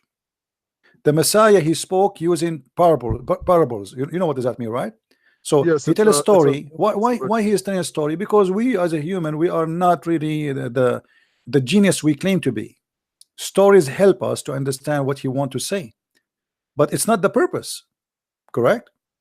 Yes. The story is not the target. The target is to explain to you. So he always talked to them in parables so they might understand. And here we have 4 people doing their best by the inspiration of God to describe for you what happened and what was there. Okay. So when you read the 4, they complete each yes. other. They are not a copy of each other. Okay. No, I'm totally with you on that. So I guess what I'm asking is, so do we know about the as far as the other 3 writers, meaning like Mark, Matthew, and John? So Matthew was the tax collector, right? Is that correct or no? You see, I don't want to go in details. It doesn't matter even if he is. Let us say you can assume the way you want. But if you want to go in details, maybe we can go in details about the 4 Bible. But for me, I have a topic which is Islam only. Sure. I advise you to go to Sam Shamoun. He loved to such a topic. But for me, the best way to explain it to you is we are not limited to one book. For one book is the 4 book, which means we have 4 books, but they are one. Because at the end of the day, the 4 books are speaking about one person, one story, one history, and one teaching. If we have books, they are in total contradiction with each other. Then those 4 books and 4 writers, obviously, they have nothing to do with each other. If I write a book now explaining the Bible, my explanation will be based on what those 4 writers they give me, not based on me. Correct? Yes. Okay. So now we have 4 writers who they present to us the best of a Christianity and the best of the teaching of Jesus and the best what Jesus said and what his message is about. And then by having them all, we have a perfect image of who is a Christ is. God, he have a wisdom, and the wisdom is that we have 4 writers, not one. For everybody, he see things in different way. But you will notice that all of them, they see things, each one of them, he have different point of view, but all of them, they have the same view at the end of Jesus, who is he. Mm-hmm.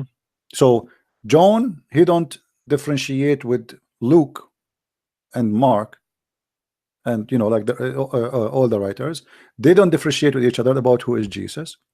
All of them, they report the same story, but each one of them based in what he knew and based in what he can present. Because you notice that John, as an example, is a high skilled, deep writer. He is deep in his writing. In the same time, we cannot say that John, because he's skilled, his book of John, we can say that he was inspired and he speak deeply. So we will find that the Bible is in stages. There's deep and deeper and deeper and deeper. So we have people who they are simple, we have people who they are more educated, we have people more educated, and we have people really highly educated. If you go and read what Paul he speak of, you will see Paul is a very high educated person. And because of that, he's, when we say educated, we don't talk about he have a PhD in physiology, or we're talking about a person who is very well versed, very well. He knows what the law. He knows what Judaism about. He knows the book of the Torah. He knew the details, the deep details, and then we find his details match, or let us say his writing and his letters match with the guidance of the old message. Is not something new. It is a deep analyze and deep study.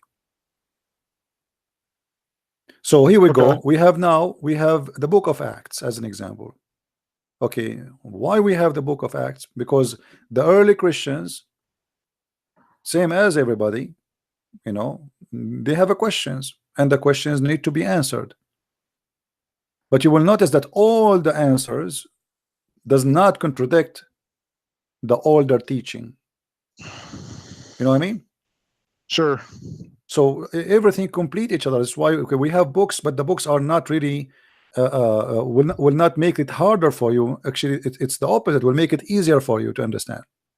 Okay. CP, so you said to speak to Sam Shalmoon about that other issue?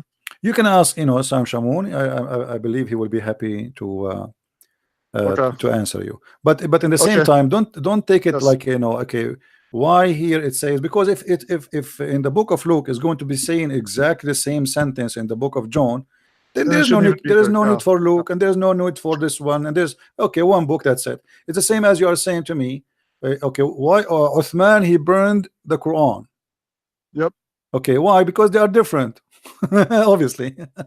Yeah. If they are the same book, then he will not burn them. But look here, we have different writers, but all of them they are consistent, and all of them they teach the same thing. And we did not burn them. We love them, we protect them, we preserve them, and we follow them. Okay. All right, CP, I gotta get going, but I will call you again sometime. I love you, man. All right, thank you. Thank you. Goodbye. Take care. All right. I thought he's a Muslim because his name is a Muslim in Skype, so but looked like he left Islam. Yeah, always we have we have to understand that things happen for a reason. When God he speak in the book of Genesis how he created the world, do you think really this is how God he created the world? If I want to describe for you how the eye of a mosquito function, I might need to write maybe 1,000 pages. Go and ask a guy who study to be an eye doctor how many books he did read in order to finish his degree and to be a doctor in the eye. It's just an eye, small tiny eye. So do you want God to write everything he wrote for us there? If an eye study not how to make it, take years of writing. So if you ask God to write for you everything he said, everything he created, he will give us billions of books. The Bible is meant to make things simple to understand, not to make it complicated.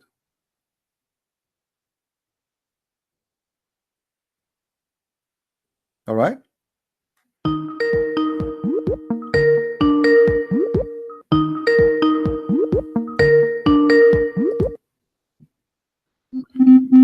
Hello? Hello? Yes, my friend, go ahead.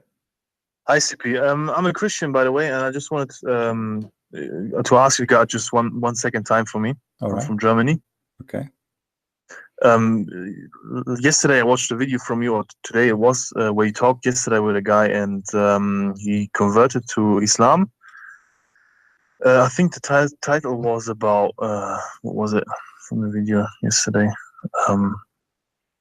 I don't know. It was 3.5 hours, and he converted on the end.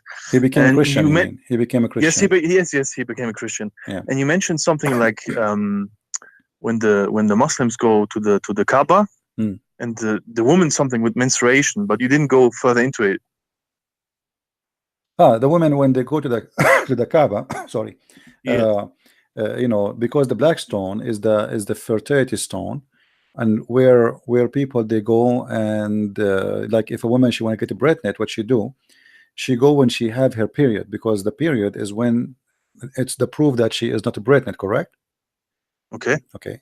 So women who they are pregnant will not have their period. So what they do when they have their period, they go to the black stone and they touch their private part with their hand, and the blood will come in their hand from their period, and then will place their hand inside the vagina, which is the black stone, and they will ask the black stone or the god of the black stone to make them pregnant. Damn, this is really disgusting. And this is why supposedly the black stone used to be white like milk, but the sin of mankind made it black, because those people believe that when a woman she is not getting pregnant, obviously she commit a sin. That's mean God he's cursing us, cursing her. So why she is not having a baby? Because obviously she did something wrong. So yeah, but it's like, where do you get this from? Is it like from no, even from Islamic books, from tafsir, from history books, there's tons of reference. This is disgusting, really. Yeah. I just wanted to point this out because I wanted to know some of it. I couldn't find nothing in the internet about it, but well, if you have my books, get the books Sex and Allah, and you will find the reference. That's what I get for Christmas now. All right, okay, all right. You will find a lot of reference. Thank you, CP. Just be careful. Don't give it to a child. No, I won't. All right, my Thanks, friend. CP. Take care. Nice evening. Bye.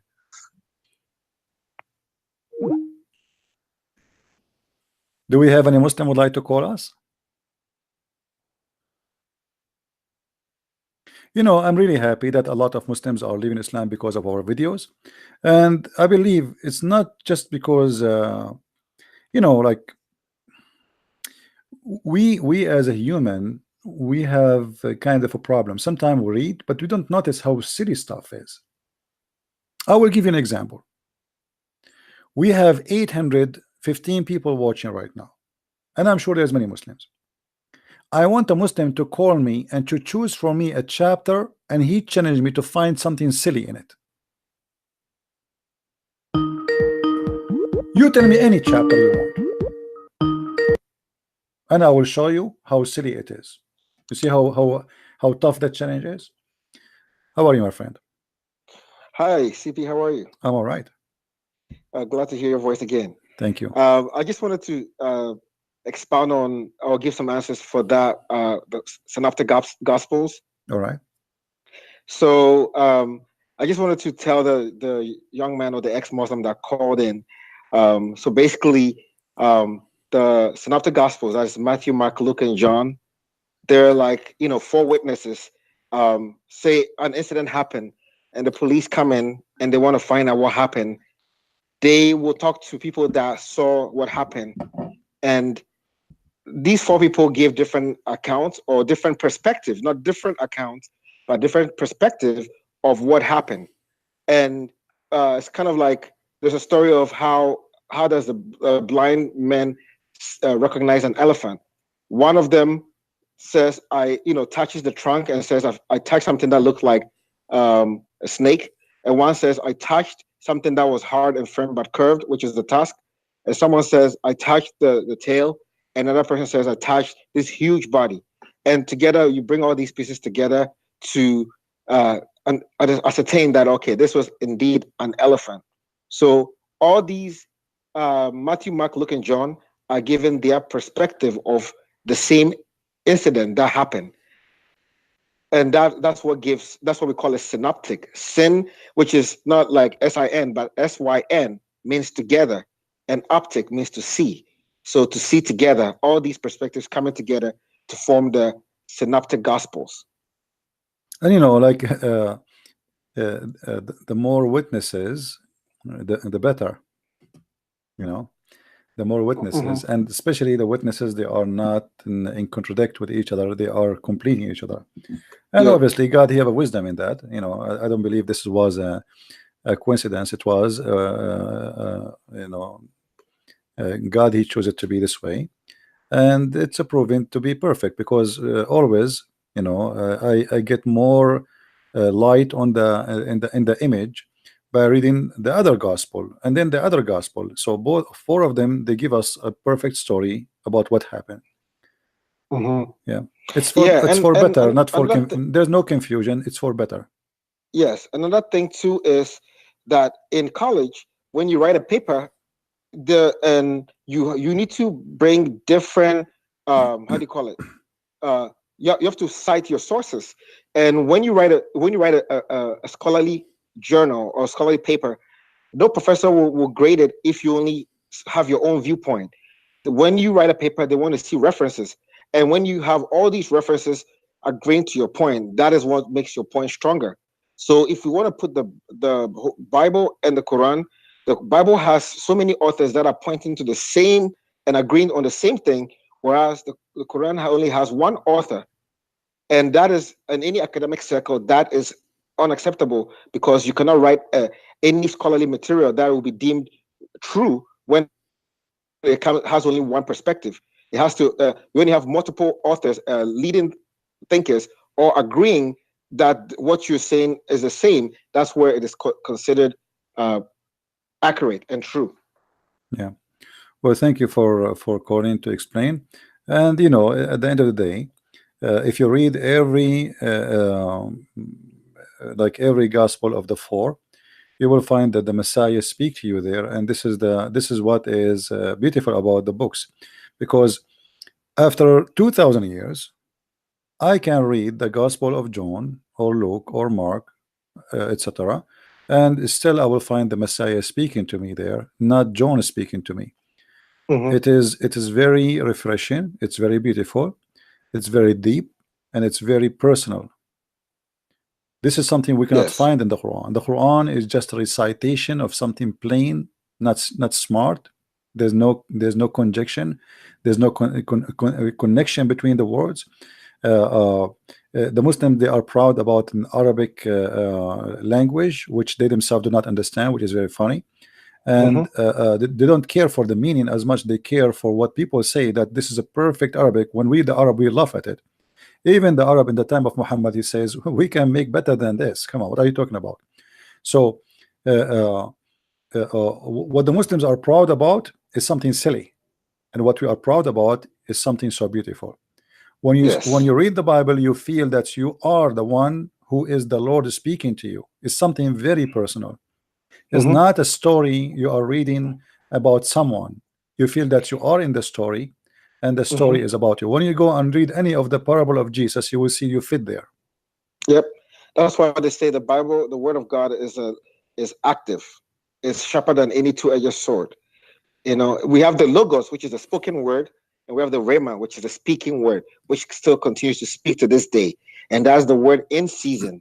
When you read a specific verse, it's like, oh, this was just written for me for this particular moment, because it's God breath. That's what we call inspiration. Inspiration means to inspire, which is what we have as expiration and inspiration. Is inspiration. It means God breathed His word out, and that word is active and always speaking to us, even to this day. All right. Well, thank you, my friend, for calling. All right. And God I bless hope you, the man. Muslim will have better understanding. At the same time, the best way to understand Jesus, talk to him. Yes, exactly. He is a living God, you know. Yes. Thank you, my friend. Thank you for calling. All right. God bless. Bye. Bye. You know, when the Muslim, they say to us that the Quran is an amazing book, and the Arab, they were like, wow, how he can do that? Is it really what happened? The Quran get them busted.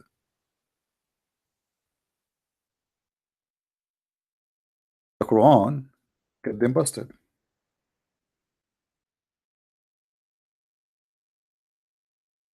The Arab in the time of Muhammad, they made fun of Muhammad, and not only that, they said to him, if we want, we can write better. Read with me. And when the Quran, like the Muslim funny translation, they say the communication. What communication? When our Quran is recited to them,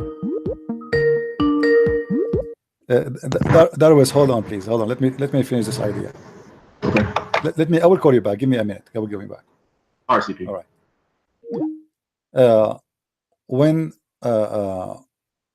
When the Quran is recited for them, they say, well, we can come with better than this, and we can make the same as this. Let us go to the translation first. They just changed the translation because Muslim translation is very funny. The Quran became communication. Suddenly the Quran became communication. It's not Quran no more. All right.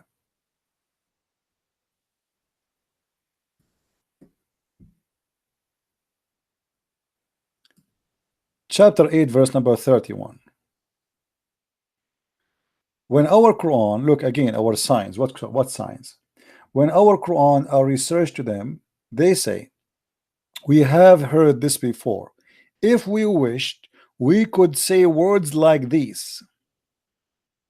However, this is nothing but the fairy tales of the ancient. Do you see it? The Muslim, they say to us, when the Arab, they could not make Quran like this.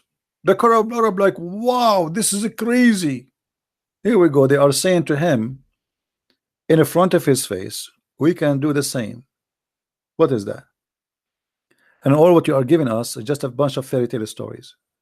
So they did not find the language something perfect. Normal people, they say we can come with the same thing, and they made fun of it. They say this is nothing but a bunch of fairy tales. Nobody was amazed, but they were amused. How funny, how stupid it is.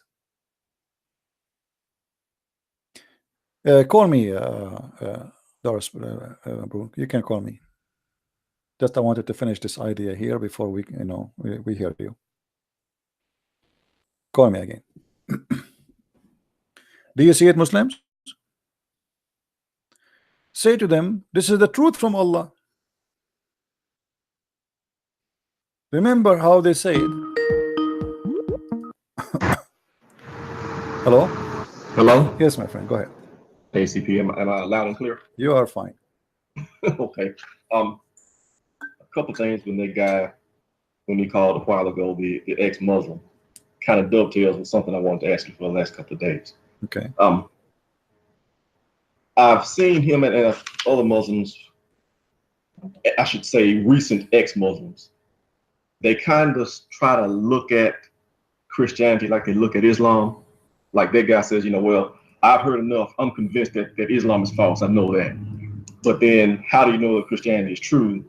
And then he starts to ask questions about the Bible, kind of split hairs. Well, Matthew says this, but in Luke it's different word. It's worded differently. Before we go into all of that, I want to say that, you should not look at Christianity like that.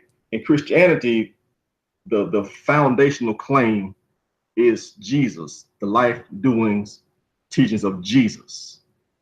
And the Bible, the books of the Bible came after that. Whereas in the Quran, the central claim is the Quran. The Quran is this miracle that was literally spoken verbatim by God. That's the founding claim.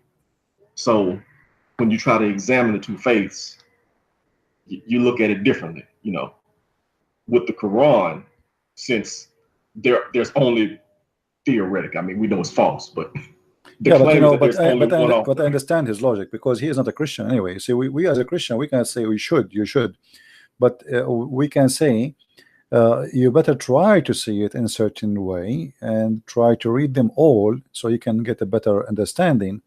As long as they are not in contradiction with each other, then there's no problem with having the four. The four, they complete the picture for us, and obviously there's a reason for those four to be exist. And why the Christian, they did not continue and write 5 and 6 and 7 and 8? You know what I mean? So yeah, right. Otherwise, they can. Here we go. Like Jesus, he have 12 apostles.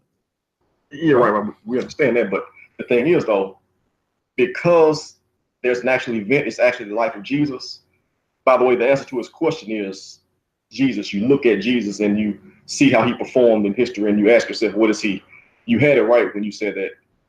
The people, they try to say, well, Muslims say, well, I can't believe that Jesus is, I can't believe Jesus is God, they say. And you say, well, I can't believe that Jesus is just a man. Yeah, because simply, yeah. You see, if you want to base in your to confirm what you believe based on the Bible, and there is a confirm what you believe in what Jesus did in actual life too. So if you want to tell me that Jesus, let us say the Muslim, they try to make us believe that Jesus was just a prophet. Okay, a prophet. Why he needed and the Muslim, they claim that all the miracles Jesus he have is given by Allah. Okay, why Allah he gave him all those miracles? Obviously those miracles did not succeed to make us believe him that he is a prophet. They succeed to make us believe he's God. Right.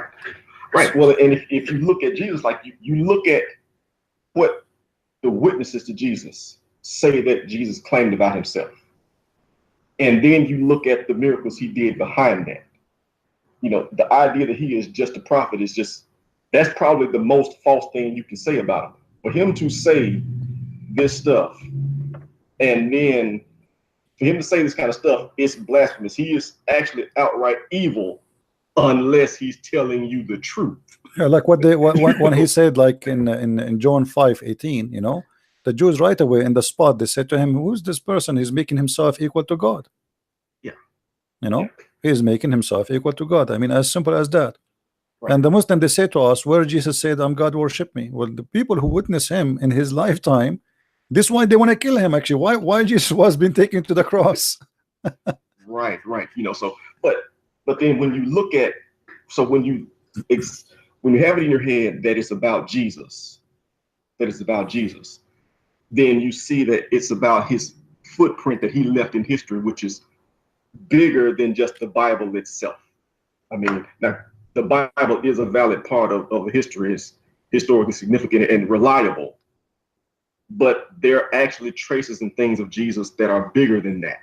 You know, like, where did the church come from? Okay, if Jesus is not who he says he is, if there's no Jesus or he's not God, then why are all these people in the church sacrificing their lives for it? Why? How do you answer that question? Yeah, you have to explain. They not only they sacrifice their life. I mean, you see, I can say I'm sacrificing my life, spending my time here, but there's a huge difference between what I'm doing, sitting behind my computer, and I have a cup of coffee or tea in front of me, and compared to myself to Peter and to Paul, and what happened to them, and the torture and the death and the killing. You see, this is a real sacrifice. This is not, those people, they were paying their life literally. You know, it's not just the people who they are going in the street and have a comfort zone. They have a nice car, they have nice houses, they receive donation from people, they support them. It's the opposite. People, they throw rocks at them. People, they want to torture them. People, they are running after them. People want to kill them. They are disgraced, disrespected, humiliated wherever they go. People hate them. People, they are in the hunt. It's like you are outlaw today, and everybody is looking for you. Everybody, literally, the police, the government, the king, the soldiers, the court, the people, the street. Everybody is looking for you. Why you want to do that? Why those people, they are paying? I mean, they are not. You see, when the Muslim, they say to you, Paul, he said, if my lies, you know, what he was saying, if I am lying, I mean, what kind of lies will make me be tortured? I mean, you know, right? Really, why would he do that? I mean, lies don't run like that. You know, people tell lies because the lie benefits them.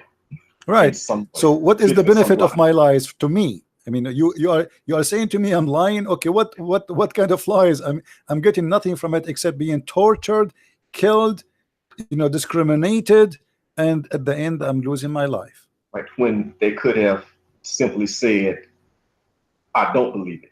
And you know, Paul is a Roman citizen. Paul is a Roman citizen, and he was an officer, right? So obviously he's a person who had a good life. Why he want to leave everything behind and go and have such a life? The only answer can be is that he saw it. He's telling you the truth. He saw what he says he saw.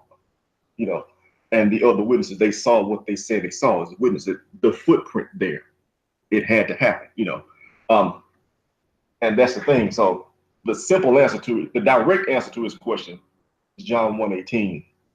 You know, no man has seen God at any time, but the only begotten Son is in the bosom of the Father. He has declared, exegeted him. He unfolded him. So you try to see God outside of Jesus, you fail every time. You have to do that. When you do that, you look and you see, okay, Jesus leaves a footprint that is bigger than just the Bible itself. there's so many things that there's just things in history that you cannot explain unless Jesus is who he says he is. There's just so much data. I mean, even, you know, the little scraps I heard you mention the other day, and I saw like the guy in China, you know, the report of like the long eclipse in China, you know, right around 30 AD. I mean, that it's not a Christian writing, it's just a matter of fact thing talking about something else. But that kind of stuff, you see that all throughout history. So that's the answer. All right, my friend. And so likewise, when you apply the same standard to Muhammad, like when the question you just asked about the Peter, why would I lie to get tortured and this and that? Why would I tell a lie to say this? You ask that question of Muhammad, why would you tell this lie? 13 wives. Yeah, why Paul did not do what Muhammad did? Why Paul, he did not say, give me money, give me your wives, you know, any woman she want to give herself to Paul, you know? Yeah. You look at Muhammad and you can see how he would directly benefit from people believing that he's prophet. Yeah, like any scam, you know, when a scam come. Yeah. Something else I wanted to ask you all right. a couple days ago. Had you ever thought about looking at Muhammad historically? Have you ever considered the possibility that he might have been a puppet of other political powers around him at the time? Oh, I don't know. What do you mean? Can you say again? You know how you look at countries, how you have kind of like a false king, you know, one guy, he's out front and he's the king, he's wearing the crown. Okay. But you have other people behind him really pulling the strings. Okay. You know, and so I look at Muhammad and it's like, obviously there are gaps in the history as to how he amassed that much power and that much time, and you know, the Quran, all that kind of thing, that there are historical gaps there. No, you see, Islam did not become powerful in the time of Muhammad. Actually, Islam became powerful after Muhammad died. Muhammad in his time was able only to control his territory. He was not able, as an example, Muhammad, he prepared himself to go and attack the Roman, but he was not able to succeed. The success happened after Muhammad he died. You know, when the children of Bani Umayyah, who they are warrior, they took over the caliphate. They are the one who spread Islam the way we witness. It was not Muhammad who was successful. However, you said you call them children of Umayyah? Bani Umayyah, yeah, the Umayyad Khalifa. This is why they call them Umayyah, because their grandfather is Umayyah.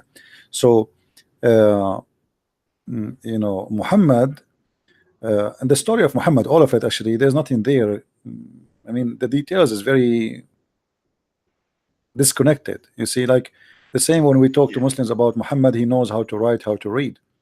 There's no confirmation of that. Muslims, they are guessing about everything about Muhammad. This is why the books of Sirah, if you ask Muslims, what is the story about Muhammad? Who is Muhammad? They will say the only reference we have is the Sirah.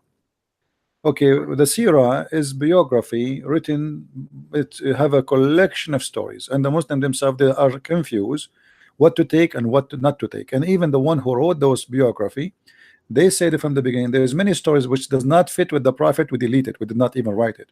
So we do not know, maybe the stories there who they deleted, it was real stories, and the one which is not deleted is the fake story. You know what I mean? Yeah, because who is the one who making decision? They were not the witnesses, they never been there, they never saw Muhammad, they never met Muhammad. So yeah, we have people writing history about Muhammad who do not know Muhammad. Hadith is the same. Hadith is a collection of as an example, Bukhari. Who is al-Bukhari?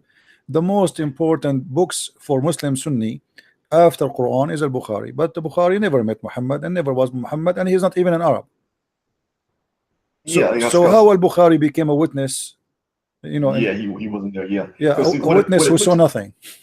Because the question I've got in my mind is, it looks like somebody else waging war and conquering and things like that, and using Muhammad as kind of a prop, you know, to give their people license to follow them, but they keep adding legends and adding different stories about Muhammad in order to justify whatever idea that they're trying to advance at the time. That's what I mean when I say it public. You know? see, the thing I agree upon, that we do not know really who is Muhammad, because obviously Muhammad is not the name of a person which can be identified as a person. Muhammad is a title, is not a name. So until we find who is that one who they call him Muhammad, then we can find out who is that person. You know what I mean? It's like the Quran say the man with the two horn. If you ask the Muslims, who is this guy, the man with the two horn, which the Quran speak of, everyone he give you his own tafsir, his own interpretation. But the Quran says the man with the two horn. Okay, who is he? No answer. The Pharaoh. Who is the Pharaoh? There's many pharaohs. You know, if we go, we check when the Bible speak about Pharaoh, we know the name of the Pharaoh. The Bible mentioned the name of the Pharaoh. But the Quran mentioned the Pharaoh. Okay, which Pharaoh? There's many pharaohs. Which one? Yeah. So, Yeah. okay, how we will know now this story happened to who and when? We do not know. There's no. The Quran is a very, I mean, a book is like inside the buried by sand, and you try your best to wipe the sand away. But the more you wipe, the more sand come over it, and you know, because every line there is a mystery. It's stupid. It does not make sense. Right. Right. It's complicated. The story of the seven sleepers. Who are those seven sleepers, and why the story is there? You know, Yeah. what the purpose of this story? We go and we check. We find that this story is something have to do with the fiction story written by a Christian bishop in Syria. Yeah. And we know who he is. yeah, the seven sleepers, very well known.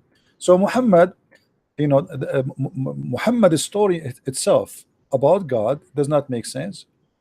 The one who gave us the story, it cannot be one person, because there's a collection of stories coming from everywhere, and most of them, they are fiction stories. Yeah. Yeah.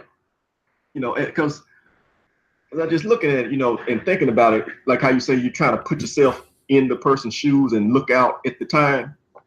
You know, his wives don't make sense to me. You know, if you just think about it, if you were in that position and you were willing to do the stuff he's willing to do, so you're willing to attack villages, take their stuff, take their women, take sex slaves, you know, you're willing to command a friend of yours to give you his 6-year-old daughter for marriage. If you had that kind of power, why would you do that? You know, Aisha was the only virgin that he had, allegedly. You know, I can't see somebody with that kind of power only taking women that, you know, that had been married by other men. No, he like have girls with the doesn't add other up. version. No, he have many girls, the other versions, but none of them are wife except Aisha. Oh, no. He got many Wait a minute, slaves. You said, hold on. You said he had many girls that are virgins or are not virgins. Versions, but they are slaves. You know, he captured many women. I mean, Muhammad, imagine one caliphate, he have 10,000 women just for belly dancing. Okay. Which means they are just beautiful women just for sex and dancing, you know. So, and the rest, the old ones, they put them in the kitchen, you know, in the palace. So if those are the caliphate, what about Muhammad himself? So he have a lot of versions who he raped, but as a wife recorded by history, it is Aisha is the only wife as a virgin. Right. But the stories Muslim report to us, Muhammad, he don't like women who they are not virgin. Do you remember the story of the guy who he asked him, who you did marry, a virgin or a widow? He said to him, a widow. So he said, why you don't get a young virgin so you can sport with her and she sport with you? So obviously Muhammad, as a person, he don't like to marry or to sleep with women who they are not even virgins. Not only they are not old, they have to be young and they have to be virgin. So, and you know, when he is advising the man to do so, obviously, like if I advise you, if I say to you, why I ask you, what did you marry? You said to me, I married. Okay, what you married a virgin or a widow? And you said to me, or previously married. You say, no, it's not a virgin, you know. And then I say to you, why you do that? Why you do that? Why you don't do this? It's mean this is what I want. This is what I like. You see, my advice meant to be, this is what I think is the right thing to do. So Muhammad, by expressing his advice, he expressed his desire that women who they Right. are, or the young children are the best to sleep with.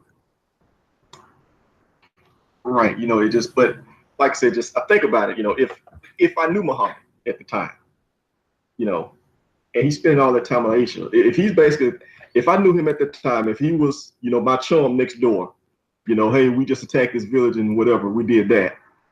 And he says to me, you know, I'm going to take another wife. This girl here, she's 6. You know, I'd be like, Mo, what you doing? I mean, you don't have any male heirs. You know, you have access to all these women in the village. You need somebody that's young and able to have kids right now. Why would he do that? It's like it doesn't add up. We're missing something. You know. Anyway, you see, not only Muhammad, you see the ethic of Muhammad is bad. The ethic of his God is more ugly. It's like because remember, the Muslims, they say the Quran is the book of God and everything there is coming from God. You will find not only Muhammad. If Allah is the one saying any Muslim woman she want to give her private part to Muhammad, I mean, who is this? Who is the bad person here? Muhammad or Allah? Obviously, both are the same. They are partners. Allah, he worked for the benefit of Muhammad. Allah, he make verses saying if Allah is a true God, let us say that assume that Allah is a true God, does it exist, and then Allah, he says any Muslim woman she want to give her private part to the Prophet. Obviously, this God, he's a servant for Muhammad. He worked for his benefit, and especially his money and his sexual desire. So obviously, the God of Islam is a fiction God made by the size of Muhammad. It's like a tailor, you know, a tailor. He make something fit for you. So Muhammad, he created a God which exists before him, but he used his name to fit with him and his needs. Right. Well, yeah, because like the one with Zainab, more than that, where he told, no, not Zainab, Mary the Coptic, he told his wives he wasn't going to sleep with her anymore. Yeah. Then he made a verse says Allah told me why you are doing that. Yeah. Why are you denying yourself, Muhammad? Yeah. I mean, I made that lawful for you, man. What are you doing? No, what happened? Simple. You know, after he made the promise, he felt bad for why he did that. How I can break it now? I want to sleep with her, man. She is beautiful. So what I will do now? She's here too. Okay, so I will make a verse, and Allah is ready. You know, I will make a verse says Allah told me. So can they say no? And if they say no, Allah and Jibreel and the believers and the angels all will back him up. Yeah, all that. All that. All right, my friend. Because he didn't want to sleep with his girlfriend. Thank you for calling. Let us see if we can get one more Abdul before we go. You got it, CP. All right, Bye-bye. Thank you. Do we have any Muslim would like to call us?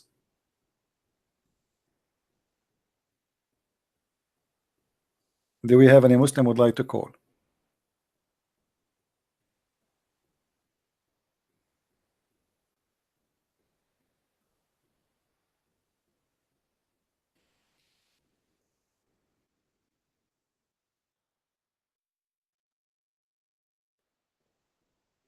Any Abdul? Who is a Muslim would like to call us? You see, I would like to hear a Muslim before we finish for today calling me and show me one good thing or anything to prove to us that it is possible that Islam is coming from God. Anything. It's possible. Anyone can show me. Until now, I could not find anything to make Islam possible to be even true. I mean, a true story. Let's say, forget about a true God, true story. I don't see anything there is true in those stories. All the stories in the Quran does not make sense. As an example, you know, we believe there is a person, his name Adam. The Quran speak about Adam, but Adam in the Quran is a very funny person. The story of Adam in the Quran is very silly.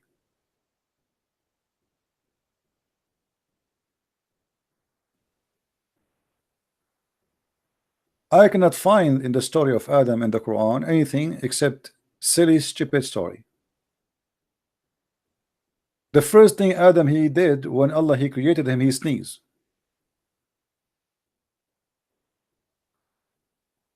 You remember?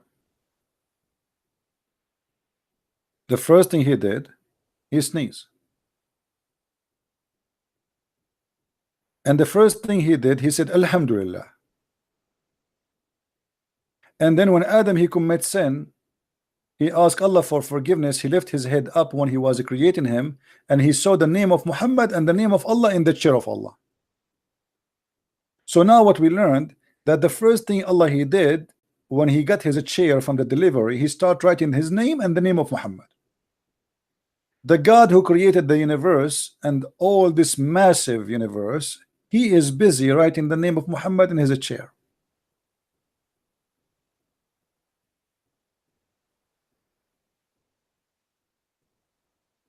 Silly stories, stupid stories. You know, the Muslim, they try to say to us that we worship a God, his name is Allah, but the fact everything lead us that Muslim, they worship a man, his name is Muhammad. You see, when the Muslim they debate you, they say to you, as an example, without mentioning the name of the kid, he was debating a Christian person. He said to him, the name, the book of John, written 90 years after Jesus. 90 years after the birth of Jesus. But he accept yet 600 years book written by a person he never met Jesus. He don't even know the name of Jesus. He can't even pronounce it correctly. He have a name of a guy, his name is Isa. Who is Isa? We do not know. This is the hypocrisy style of Islam. They say we don't accept the book of Christianity because it's written 30 or 40 years after Jesus, but they accept a book written about Christianity or speaking about Christianity 600 years after Jesus, a guy he came, and he did not write a book. Hello? Hi, Christian.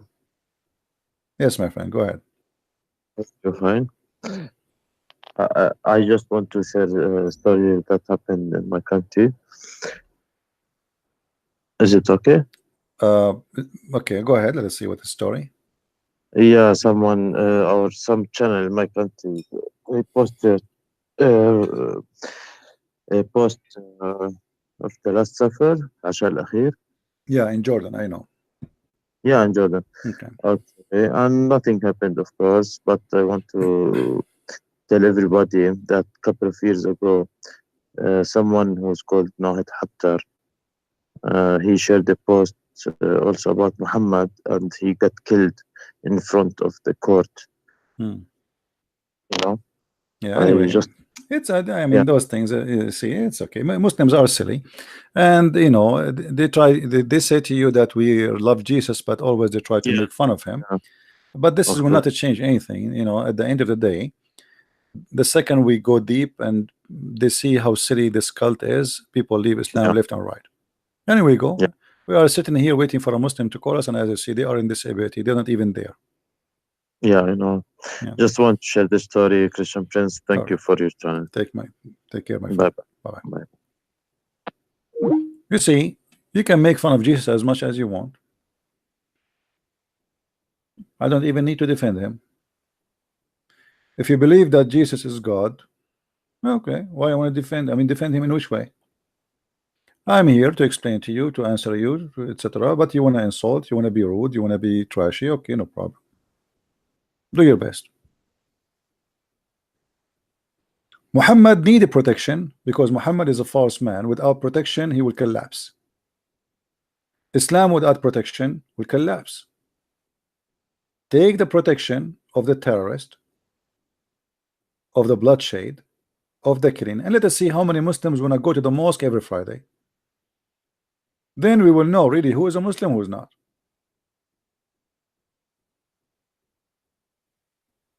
Allow people to drink wine, and let us see how many people will drink. Allow people not to fast, and let us see how many people will fast. The one who fasts is the one who is a truly believe. So why you want to force things in people who don't believe? Because Islam doesn't care. Islam is based, you know, there's a sheikh, his name is Al-Qaradawi. He said, if not the sword of Abu Bakr, Islam is not exist today. Because Abu Bakr is the one who waged a war. It's called the war of apostate. It was the only way to get them back into Islam is to wage war on the apostate. As simple as that.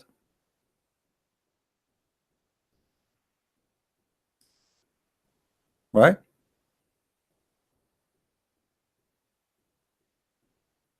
And the second, you start asking any questions like, oh, like those silly stories we see in the screen.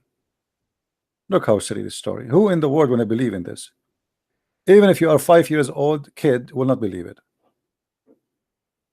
Allah, he put his two hands, which are both of them, they are right hands, and ask Adam, choose one. This is God. What is that? Hide and seek? I thought you cannot see God. I thought you cannot be in the presence of God, and now suddenly Allah is showing. Do the Muslim believe that God is a man, or he can come as a man? They say no. Okay, so what Adam he saw here? The hands of Allah here, he saw them. He saw only hands flying in the air without Allah.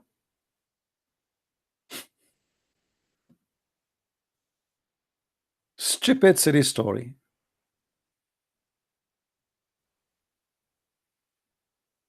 And then look, suddenly Allah is telling Adam about David.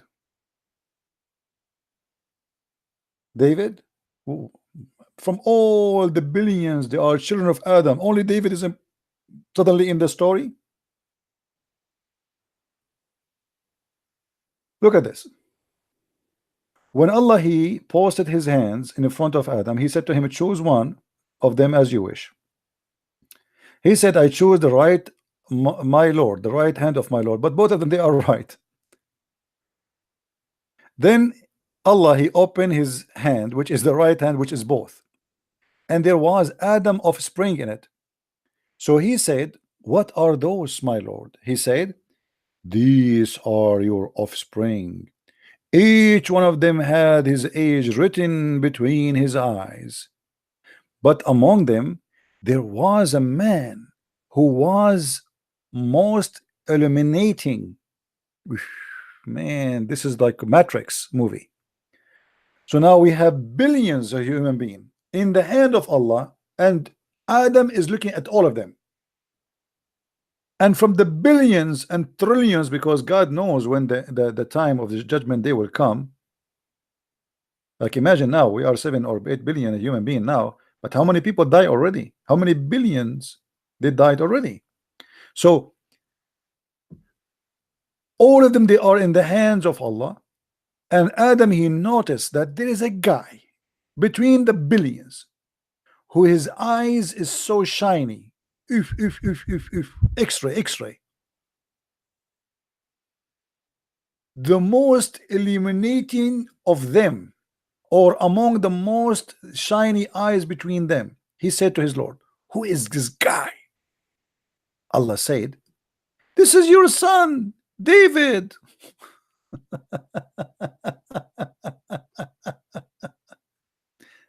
And look, the fiction funny story continue. I wrote 40 years for him. 40 years, which means David will live for 40 years. And look now at the bazaar. Look what happened. Adam, he said to Allah, oh Lord, come on, Lord, add to his age. Come on, only 40. Allah said, that what I have written for him.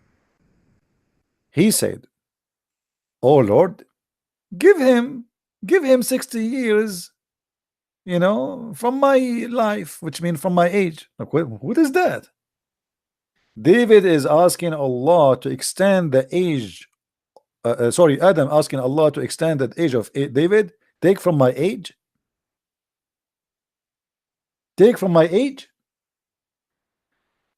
Negotiation. So look what Allah he said. He said, so you shall have it. So now Allah he extended the age of David to 100 years. He said then, he resided in paradise as long Allah willed. and he was cast from it. So Adam was counting for himself. He said, so the angel of death came to him, and Adam said to him, you are hasty. 1,000 years were written for me. The angel of death, he came, and Adam, he said to him, like, what are you coming now? Allah, he told me I will live 1,000 years. The angel said to him, of course, but you gave 30 years to your son David. If you see, Allah is on time. You forgot? Adam, he thought there is 60 years yet, so it's not 1,000 years. So angel of death, he came and said, you forgot? You gave 60 years to your son David. So he rejected, and his offspring rejected, and his forgot, and he forgot, and his offspring forgot. He said, so you ever since that day, what is written and witness has been decreed. If true story. This is very true story.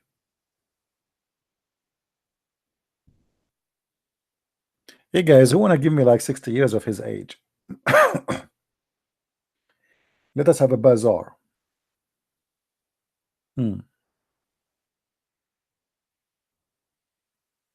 This is Islam.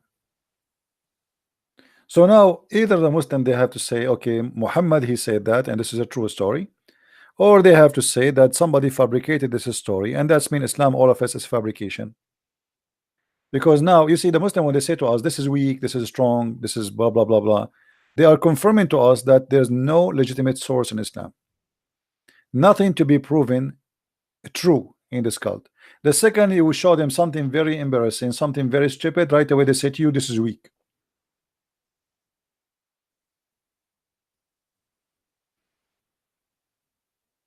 Any Muslim?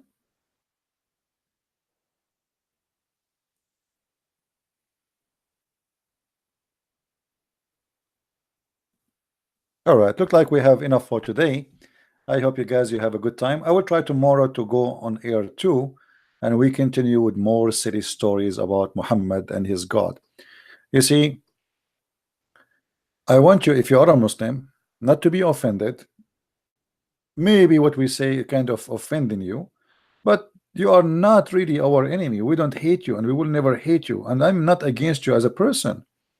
But I want you to use your brain for a second, and you know, to try to check out what those stories about. I mean, what kind of a prophet he saw those, they say those things, and where Muhammad he got those stories from. I mean, if Allah he spoke to Muhammad in the Quran, how Muhammad he got those details? He was there. You see, how come you Muslim don't ask Muhammad where you got those stories from? You will say to me, the angel told him. Where is the angel getting the story from? From Allah. So this should be in the Quran. If Allah spoke to Muhammad by the Quran, then the Quran is the book of Allah. If Muhammad, Allah spoke to him by the Hadith, then the Hadith is the book of Allah.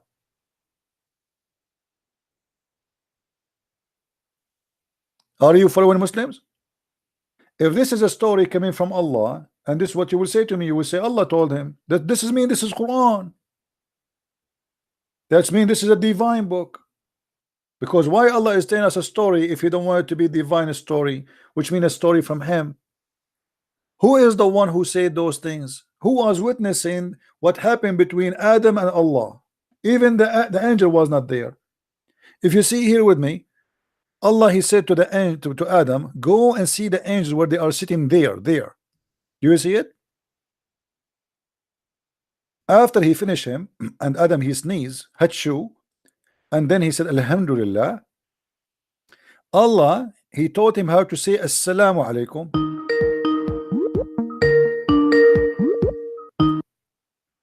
Hello? Hello. Yes, my friend. Hello, Christian Prince. I'm just trying to find the speaker. Can you hear me? Yes. Yeah.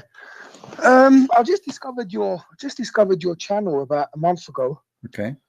and I'm really pleased. God bless you, brother. Thank you.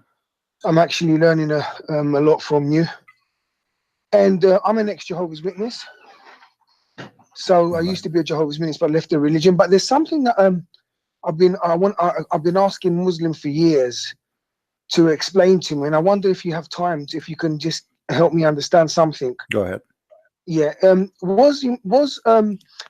time I asked them if Muhammad was illiterate, they tell me that the Quran says he was, but I can't understand it because he was a merchant, and I find it very hard to believe that someone that was a merchant can be illiterate, someone that does import-export, for example. And I don't know what answer, what explanation to give or how to give it, because I don't find that there's a truthful answer that they're giving me. It's just basically, well, the Quran says he was and he was. No, the Quran never said that he was illiterate. The Quran speak about him illiterate about the God book. You see, the Muslims are people who they are pagan, and Muhammad was trying to copy from the Jews. The Jews, they call those who they are Gentile. They call him Gentile, which means they are illiterate. They are illiterate about what? About God. They worship wrong God. So the illiteracy is something Muhammad, he tried to copy the Jews. If you go to chapter 2, verse number 78, it says that then there among them some literate people who have no knowledge of the book. So who is the one is literate? Is the one who don't have knowledge of the book. The Quran itself is giving us a definition for that. But the Muslims, because they are disconnected people and they try to guess, as scholars before, they said to them the Prophet was illiterate, so everybody says, okay, copy paste, he was illiterate. But the Quran confirmed that illiteracy, this is a book of religion, not the book of science, supposedly.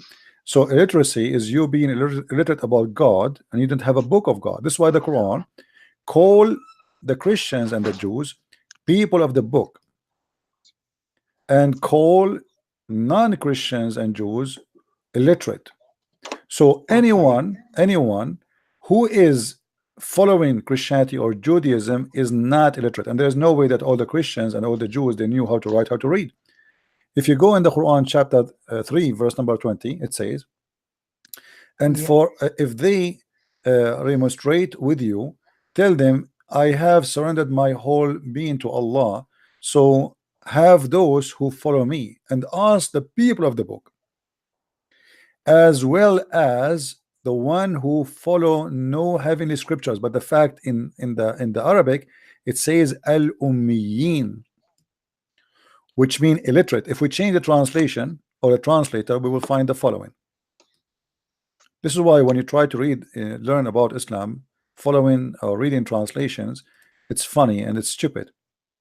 So was Muhammad illiterate himself? Could he not read them, right? No, the Quran confirmed one thing, that Muhammad was illiterate about God, which means he was not a believer.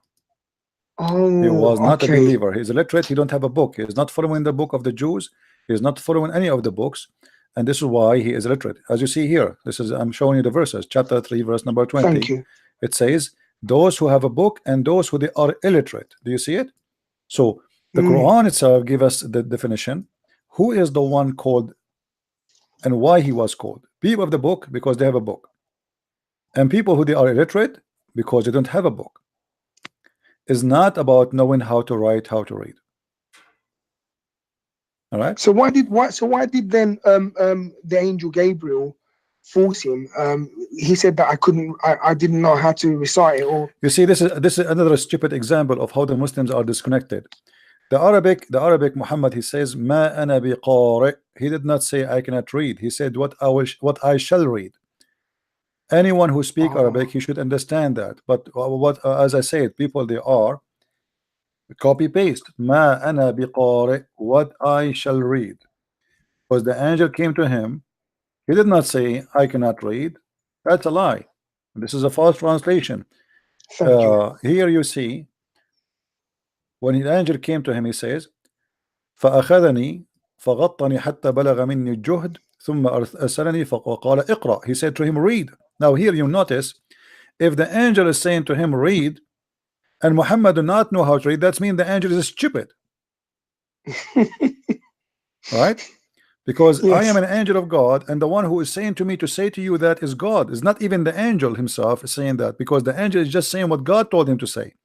So I have a Quran. I have a Quran. So can you tell me where that verse was, where the angel told him chapter no, and this verse? is not Quran. This is Oh. hadith. Yeah, this is hadith. Hadith. Yeah, Okay. this is hadith. So he came to him and he said to him, read. And the Muslim, they translate sometime the word read as recite, but this is cannot be true, because why Muhammad he says I cannot recite? This is stupid. What being illiterate have to do with not I cannot recite? You know what I mean? Recite is repeating something first in your memory, is not repeating after me.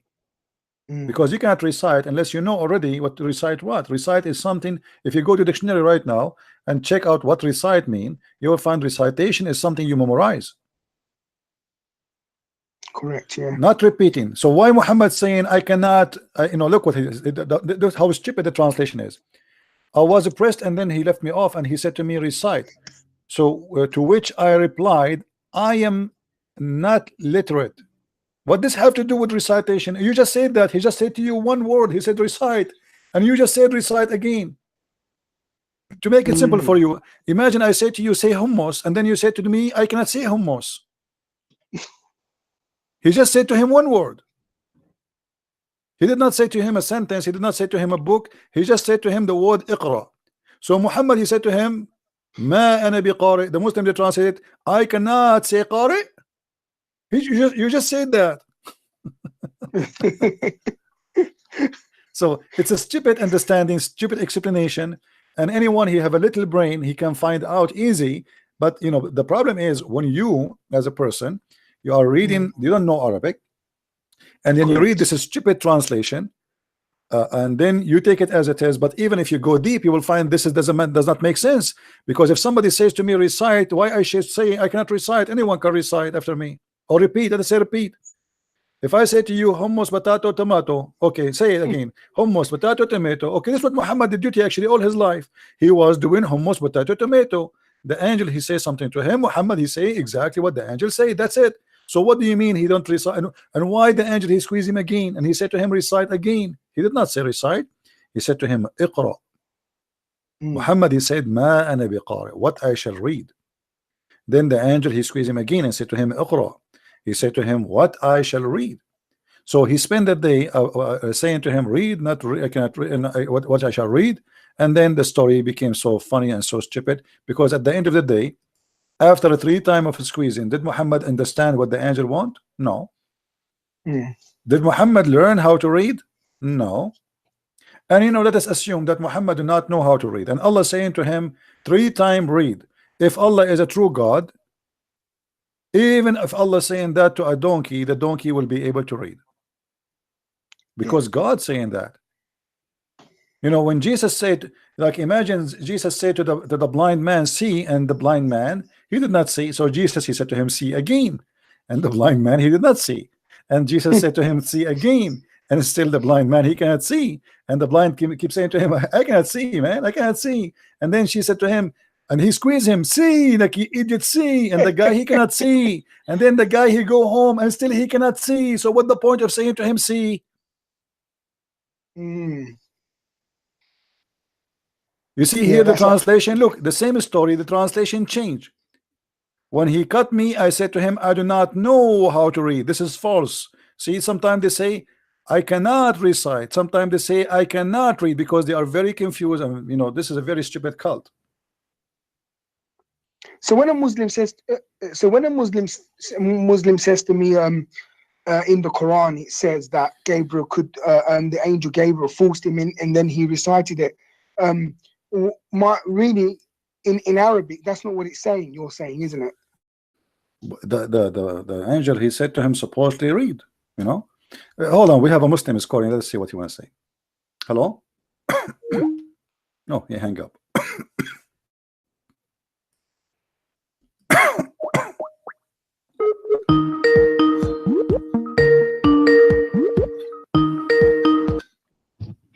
Oh. Yes, Isa, you call me. What do you want to say? Hello. I hear you. Go ahead, Isa. What do you want to say? Yeah. So, so you do believe that the angel Jibril did come to Muhammad and communicate to him? No, I don't believe in that. I'm reading your story. This is what Muhammad told you. But you said when the angel came to him, he didn't say, "I What? couldn't read." He said, "What should I read?" So you said, so you do believe that he came to him? I'm explaining to you your story, my friend. It's you who do not understand your story. Your prophet told you a story. You Muslim don't understand it. I believe that Muhammad saw no one, he heard no one. He is a person who's fabricating stories, and he's a false prophet, and you know that. So who helped him in all those victories that he won in all those wars? What victories? What war have to do? Does that mean Alexander the Great? He must be God.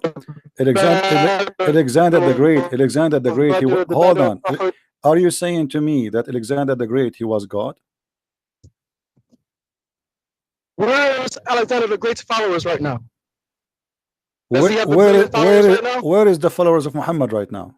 1 billion plus. Okay, hold on. Where is Alexander the Great's followers? Okay. So you are accusing your prophet to be a liar. What are you talking about? Because your prophet, he said that Muslims will be the minority in the world. Does that mean that Muhammad is a false prophet? Because based on I want to know if you're a prophet say, okay, hold on. The Quran confirm saying that those who follow Jesus, they will be the victorious until the judgment day. Is that correct? Yes, that's true. Okay, so the Quran confirmed that those who follow Jesus, they will be victorious. Jesus himself. Where Jesus are was they? Muslim and his followers are Muslim. Okay, let us go with you. Still, it's going to be following Jesus, not following Muhammad. Not following Muhammad. The Quran says those who follow Jesus. So where are those who follow Jesus according to Islam? Did Jesus help him with those victories? My friend, don't change the topic. Where those who follow Jesus? This was the first question. The first question I asked you. No. I'm asking you. You said the victory proving Muhammad to be a prophet of God. First of all, your prophet did not have a victory. If you're saying Jesus is God, why would he help someone who is, according to you, a false prophet and not spreading the correct religion? No, my friend, it's not God who helped him. The Bible says that God, he will let the sun rise upon the evil and the good ones. So and Jesus, he said, time will come and people will be killing you thinking they are doing favor to God, which means you will be able to kill me, but does not make you victorious. So you kill me, but that will make you a loser, and I will be victorious. I kill you.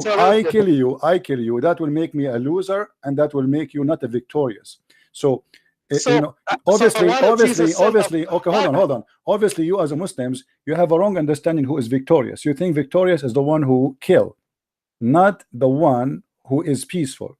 Christianity have different. No, my question is, why would God give victory to a false prophet? And okay, hold on. I will go by you. Okay. I didn't finish. Okay. And he preserved his book, and he preserved his grave, and he preserved his religion. Let's see. Why would he do all this to a false prophet? Okay, we will see if this is true or not. First of all, your God did not give him victory because your God approved Muhammad to be false. Read with me carefully. This is your prophet, and this is Sahih Bukhari. Your prophet saying that he ate poison and he was killed by the poison. Do you agree? No, I don't agree with that. Okay, that means your prophet is lying. Thank you very much. So Muhammad, he said, okay, but this is Sahih Bukhari. The Bukhari is saying that Muhammad, he died by poison and he was suffering badly. And here look what he said. The prophet in his element of death, which he's died, used to say, "O Aisha, I still feel the pain caused by the food I ate at Khaybar. And at this time, I feel as my aorta is being cut from that poison." That's wonderful. Now, who is the one saying that? This is Muhammad, and this is Sahih Bukhari. You cannot deny it. You can deny it, no problem, because you are ashamed of it. But look what happened here. You said that Allah, he preserved the book of Muhammad, correct? Let us see what is preserved about this story. Allah in the Quran said, if Muhammad is inventing Quran, I'm going to cut his artery. And this is exactly how Muhammad died. If we go in the Quran in chapter 69, verse number 64, it says the following. You can read it from the verses before it. If the messenger, if Muhammad were to invent any saying in our name, Who is the one who's talking? Supposedly Allah. So Allah is making a threat that if Muhammad is to invent anything in my name, verse number 44, what Allah will do? We should certainly seize him by his right hand. Verse number 46, and we should certainly cut off his artery of his heart. And this is exactly how your prophet died. Now here we go. Your God Allah, he preserved the Quran to prove to us, and he preserved the hadith to prove to us that Muhammad is a false prophet who was inventing in his name. What do you say? So you do believe that the Quran was revealed by Allah to Muhammad, because that what you're reading is the Quran, which is revealed from Allah to Muhammad. So you're saying you believe that? Let me answer you. I believe that Muhammad, he fabricated a lie, but he never thought his lie is going to get him busted. So he fabricated a lie saying that So if how I can am you use that as a lying, proof okay, then? hold on, this is the proof. If the one who said that is Allah according to you, not according to me. According to me, So it's not from Muhammad, Allah. hold on, Muhammad, he fabricated a lie. He thought he will never die this way. And he said, well, if I am inventing in the name of Allah, Allah is going to cut my artery. And then time come, and what happened exactly, what he said exactly happened to him, which means Muhammad, he got himself busted. And I believe maybe that my Lord, he made it happen this way to get Muhammad busted. So Muhammad, he fabricated a lie saying, if I am lying, Allah will cut my aorta. And Allah told me that. Here we go, let me show you. Here we go. Allah in the Quran in chapter 69 said, if I am inventing anything, he will cut my artery. And then Muhammad, he died, and he is the one who described exactly how he's dying. He said, it is cutting my artery. So what's a worse death? To die the death that Muhammad died, which you claim, I didn't know they did autopsies back then, but you claim that the artery was cut. He said, I still feel the effects as if. As if. There's a big difference. As if. It's like. Like it's cutting my artery. But anyway, whatever the point is, what's worse, to die the death of Muhammad, or peace be upon him, or to die crucified? You see, nailed up to a cross? you are running away from the topic to change about which is worse. I'm gonna ask you a question. You see, no, the death of Muhammad is the death of Muhammad is worse because he died 4 years dying from poison, 4 years suffering. Everything he swallow, he throw, he vomit. So this is a very slow, painful death. And read with me carefully. Read with me carefully. It says that Muhammad in his death element, he said, and he used to say, not only once, he used to say, "Oh Aisha, I still feel the pain caused by the food I ate at Khaybar." And Muhammad, he died about 4 years after Khaybar. At this time, I feel as if my aorta is being cut off. And remember, Muhammad, when a guy he came to him and he said to him, my brother, he have a problem in his stomach. He said to him, go and tell him to drink honey. The guy, he came second time, still he is sick. Third time, fourth time. So Muhammad, he screamed at him. He said, your prophet's stomach is lying, and Allah told the truth. So when Muhammad, he described even the sickness of someone he did not even meet, he claimed that Allah told him that. How about he himself speaking about his sickness and why he died? So you think that Muhammad was telling the truth about what was hurting the guy who he did not even see, and he claimed that Allah is the one who told him what is his problem, but Allah did not tell him the problem of himself? Okay, first of all, Muhammad died after the verse came, where Allah said that today I have completed your religion for you and perfected it, and have chosen Islam as a religion for you. So his mission was complete. He had totally conquered all of Arabia and brought everyone to worship one God. And his book was complete. So you're saying this is a worse death than to be nailed to a cross, humiliated between two thieves, which are blood coming out of your arms. Look at this guy. You're saying that the God. Look at this guy. Look at this guy. Let me finish. You see, we are not talking about the worst death or who is better death. Your prophet, he died like a rat, literally by poison, not by being killed. Secondly, no, hold on. Secondly, we are talking what is the proof that Muhammad is a prophet. You said he was victorious. Obviously, he was not victorious. Because Muhammad, he claimed Jesus. Jesus, he told them before they capture him, that you will deny me, you will betray me, you will do this. He knew everything. So and he said, nobody can take myself from me. I lay myself down. So this is not a victory for the enemy. Jesus himself, he lay himself down. So you have a very false understanding of Christianity, and you have a false argument about your prophet, because you are the one who claimed that the victory of Muhammad because his Quran is preserved, and this is false. And we can show you right now how the goat ate the Quran. Umar ibn Khattab, he said that the Quran is 1,025,000 letter, and what we have now left of the Quran is not even 25% of the Quran. The Muslim scholar, they say that the chapter of Ahzab used to be equal to the chapter of Al-Baqarah, and now we have more than 110 verses of the chapter of Ahzab is gone. So when you say to me his religion is preserved, his book is preserved, this is stupid. This is a big fat lie. You cannot prove it. Can you prove it? Okay, I can't prove it, because is the Bible, is the gospel that was given to Jesus, is it in the original language right now? What? Is the book that was given to Jesus in the language that he spoke? Which Where language? is it? What is that language? What do you mean? What is the language of Jesus? Okay, let me simplify for it. Did Jesus speak English? Oh, this is a translation. Did Muhammad speak English? Okay, it's translation, but where is the original at? The original, we have Aramaic, we have a Greek, we have Hebrew. Where is it? They all exist. So go read them. But you don't be stupid. I've never seen one before. Don't be stupid with me. Now let me ask you a question. What is the language? What is the language Jesus spoke according to Islam? Aramaic. Aramaic. So why his book is called Injil? The whole point of it is, don't change the topic. You see, I'm getting you busted more and more. You are digging. Now listen. Why your God named the book of Jesus Injil when this is a Greek word? If his language is Hebrew and his book is in Hebrew, so how the book, which is the gospel, which is Injil, became Injil in Islam? Why Allah he chose such a name? So my point is, your point is no. You want to answer me. If Jesus he spoke Hebrew, how Allah he called the name of the book of Jesus Injil, which is a Greek word? Okay, first of all, in the Quran does not specify what language that Jesus spoke. You are the one who told me a second ago. Hold on, no, the Quran specifies. Don't be stupid. The Quran specifies. The Quran says we never send a messenger except he speak in the tongue of his people. Are you denying that? No, of course not. Of course, okay. So what is the what is the tongue of the Jews? Hebrew. Okay, so the language of Jesus must be Hebrew. Don't be stupid. Here we go. Fine, Hebrew. So why the language, which is why the Bible of Jesus in the Quran, it's named as Injil, which is a Greek word. The whole point of it is he did not speak English. Where is the English Bible? What are you talking about? Why? I'm asking you. Your God.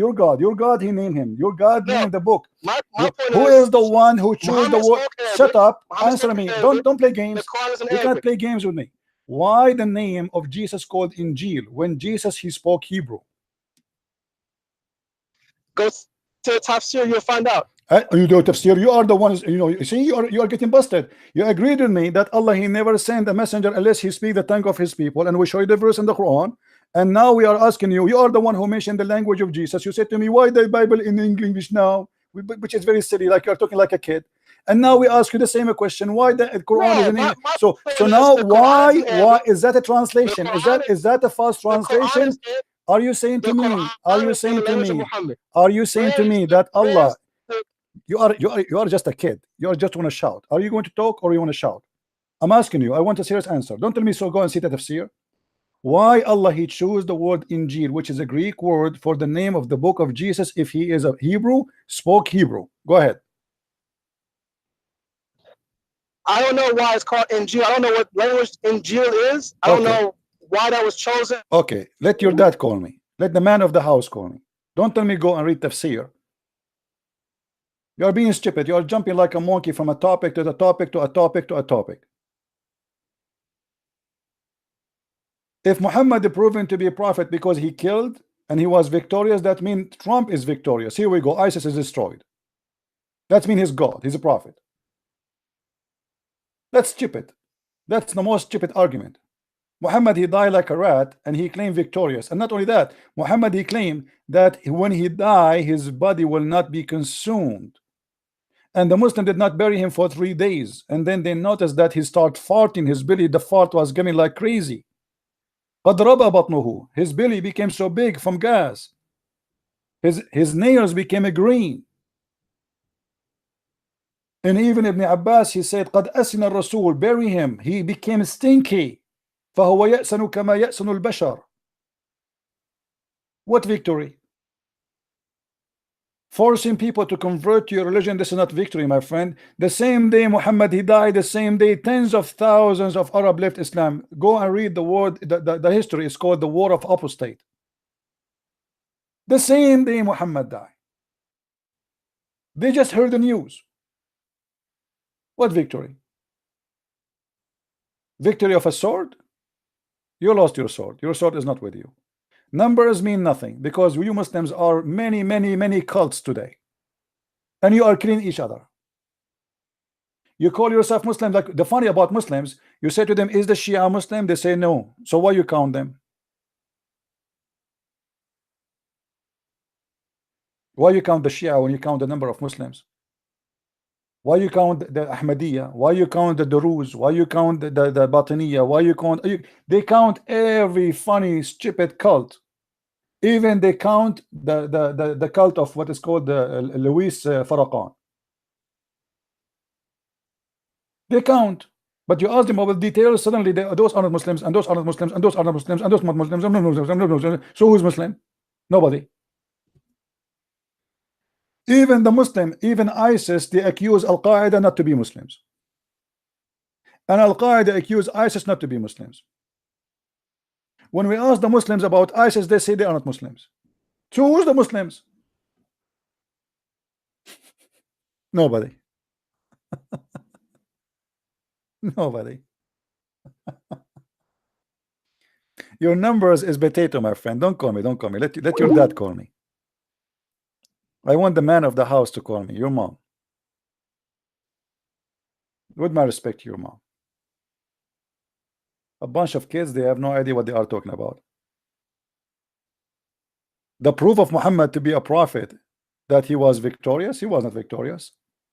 What kind of victory this victory is? He died with a very bad name and bad reputation. That is a defeat. The Bible says, what is the victory you make if you win the whole world and you lose yourself?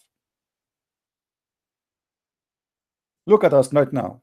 After 1400 years, who can speak good about Muhammad? The child molester, killer, criminal, thief, rapist. He ordered Muslim women to give themselves to sleep with them. What victory is that?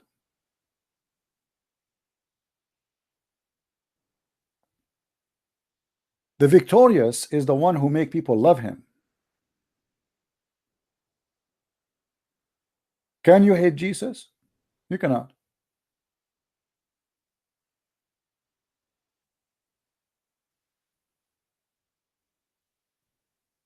You cannot. You might curse him, you might say bad, but sit by yourself alone and listen to yourself. You will find you cannot really hate him. He said, love your enemy. What do you want more? Pray for those who curse you. How you can hate such a person? You curse him, he pray for you. You say to him, I want to kill you, and you kill him, he says, okay, I forgive you. That is victory. Not a guy who attack people, kidnap their women, rape them, rape children, teach hate. That is not victory. And look at you. You are lost. Your Islamic countries is the worst countries in the world to live in, to raise your children in. And if this is not true, go back home. Muslims are crossing the oceans to run away from their Islamic countries.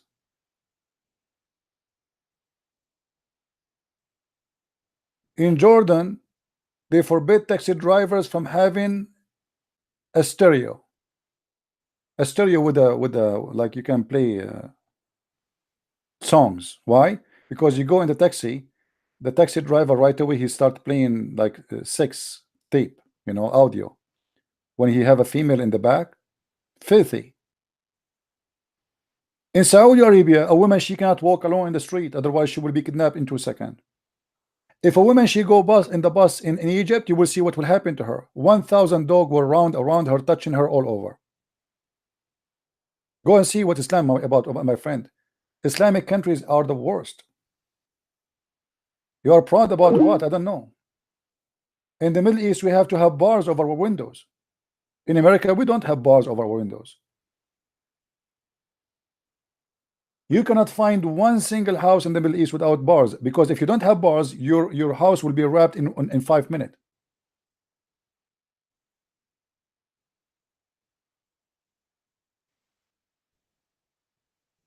Buying and selling drugs in Saudi Arabia is one of the biggest business. Prostitution.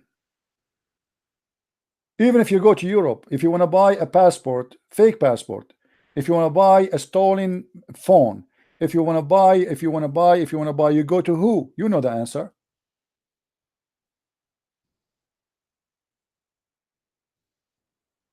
You will be victorious if you are blessed with peace and mercy and love. That will make you victorious, not by blood and bloodshed and suicide bombing and killing. Blessing is to love your neighbor and to love the same you love yourself, and even to love your enemy. That is a blessing, and that is victory. You spend your day teaching hate against people around you. The result of that, you die without peace. Your hate will kill you. If you are victorious, you should fight hate. If your religion teach you to fight hate, then you will be victorious. Not a God who says that Allah will spread hate and enmity between the Christians and the Jews. That is God is teaching hate. I don't hate the Muslims, and I will never hate them, for a very simple reason. I believe hate is wrong, and I believe that Jesus taught me what to do and what is right.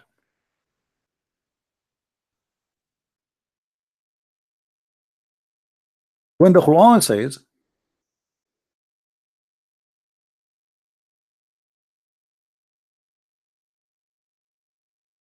that Allah will spread hate and enmity between the Christians one to each other, that is nothing but accomplishment of the devil. Because is that going to make the Christian better people if we spread the hate between them? Obviously not. Is that going to fix the problem? Obviously not. Is that going to make the earth like heaven?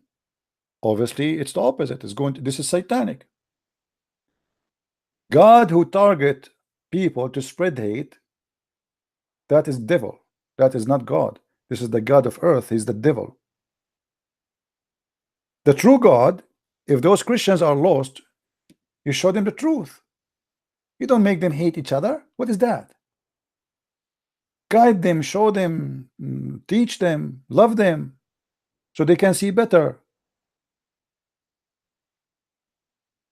Since when hate is going to fix a problem?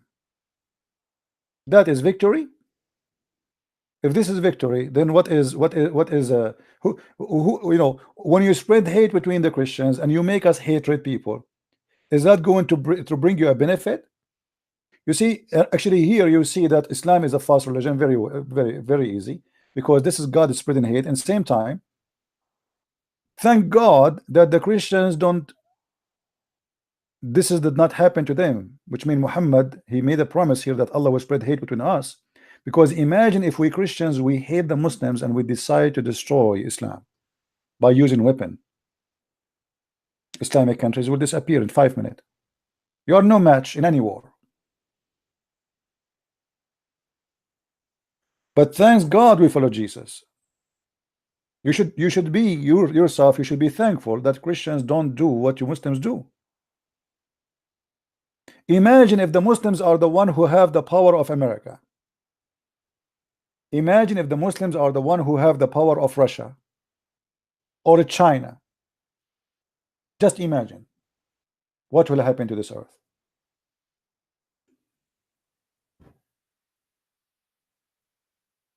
Right? Thank God they are not. Otherwise the whole earth will be burned. Imagine if we give the Crown Prince of Saudi Arabia the power of Russia. He will send his butchers. He will send his butchers around the earth, practicing Allah mercy.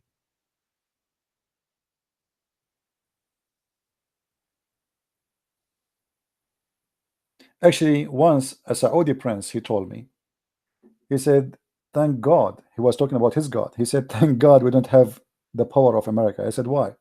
He said, man, are you crazy? If we have the power of America, we will burn the whole earth. And we will die too. And he's right. Because if they have a power of America, and then there's other nations who they are not Muslims, they will fight together and they will destroy the whole earth. As simple as that. The whole earth is gone.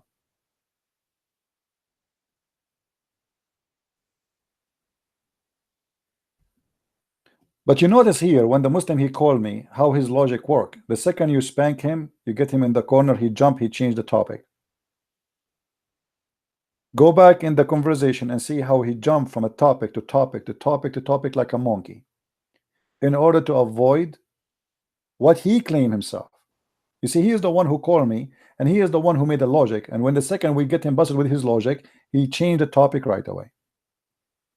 How come the Quran is preserved? How come we have a huge? We are 3 times more than you Muslims. If the number prove who is right, we are still a lot more than you. Since when the numbers are the proof of who is right, who's wrong?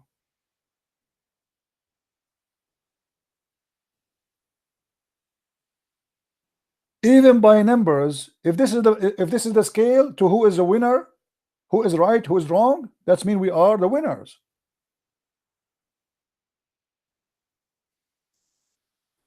In China, and I was in China, Christianity is going like glorious fire. The whole country is coming to Christ. You know, the Chinese government, they do not know what to do to stop Christianity.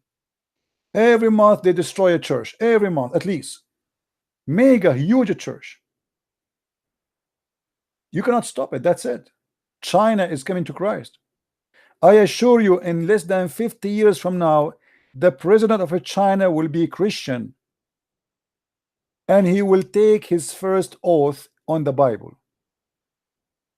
Communism is history. Actually, even already now in China, if you go and see what communism in China, you will laugh.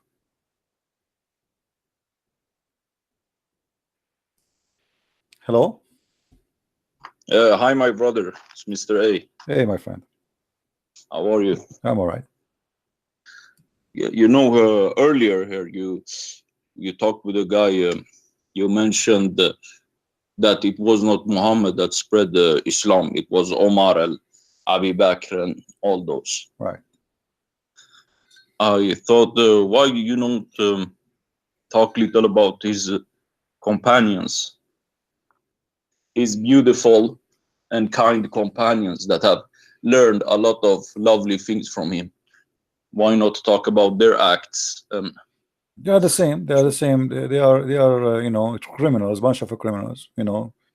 They are the same. For example, Omar, he lashed his own son to death, and you wanted. See, I always focus in the head of the snake, not on the tail. Yeah, I know, but you know, they are so proud about Islam spreading so wonderfully. No, you know, you can go, anyone who speak to you about Umar as an example, say Umar was a fantastic man, go ask him to read the Pact of Umar. The Pact of Umar. Yeah, let him Christians read it. need to have hats. Yeah. Christians can go home to you and eat for 3 days, and you what nice things Muhammad have taught them. You see, right? You see, Islam is a big failure, and the proof, all countries which is controlled by Islam without other beliefs, it is bad. If you go to Saudi Arabia right now, if we take all the Christians out, if we take all the Hindus, if we take all the Buddhas, if we take even the atheists from Saudi Arabia will be in the tent immediately. Yeah, after more than 80 years of having all the filthy oil, yet there's more than 80% of the population are still illiterate. They do not know how to read, how to write. After 80 years in Mecca, there is no sewage. After 80 years of filthy oil, they don't have sewage in most of the cities actually. So no education, no, you know, no culture, nothing in those countries. If you go to Emirat, the Muslims are so proud about Emirat. Emirat, if it is an Islamic, will not be Emirat today. The reason Emirat is what it is today, that the Prince of Emirat decided to put Islam in the drawer. Yeah, and bring Christian teachers to bring teach their Christian children. and even non-Christians, everybody. But you know, we know that the one who controlled the country is the European. So if Emirat was following Saudi Arabia, it will be the same as Saudi Arabia. But the prince, he put Islam in the drawer. By name, he claimed to be a Muslim, but obviously he don't care for Islam. Islam just a name. Okay, you know, people. Okay, go to the mosque and pray. Okay, but let us bring the Christians and let us do, and you know, and not only that. I mean, they open bars, they open nightclub, they have disco, you name it. I mean, madness. So Yeah. the Muslims always, they try to be proud about something, and that thing is not exist. If you want to be proud, for me, what to make me proud is not how powerful America is. What No, make me proud, no, not for me either, because what make me proud is how Jesus amazing is. Exactly. Is not Russia, is not America, is not France, is not England. For nobody can make you proud except the Lord you belong to. So his teaching is amazing. He taught me love, he taught me mercy, he taught me to live good and to be good, and that is victory. Anything else is a garbage. Yeah, of course. It's very, you see this topic about Muhammad, no, in the beginnings Muhammad didn't spread Islam. Yeah, that's exactly correct, because no mention of Muhammad until 60 years after his death, and that was on a coin of Al-Zubayr, which was a king or something like that, and no mention of Mecca until at least 100 years after the death of Muhammad. So yeah, it's it's not clear if Muhammad ever was alive, or what's the story. It's not clear. No, you know what I mean? mostly Muhammad was exist, but we do not know maybe exactly who is this person. Who is this Muhammad? Yeah, correct. Is it Mecca or it is Petra? You know, because Al-Uzza was the goddess of Petra, or some they say like Manat. But anyway, like I think Manat. It was the goddess of Petra, and you know, most likely there's many historian, they have a theory that the real Mecca, it was Petra, but I believe that the real Mecca, it was Al-Maqqa, which is in Yemen, the temple of the moon god in Yemen. It's called, you see, in the Arabic, they have dialect. So in some places they say the letter Qa as Ka. So what is Qa in Yemen, it is Ka in Arabia. So Makkah in Yemen, Mecca in Arabia. Makes sense. You can search right now, go and search for the temple of Al-Maqqa. You will find that this is the temple of the moon god, which is very famous and still until now exists, the rest of it.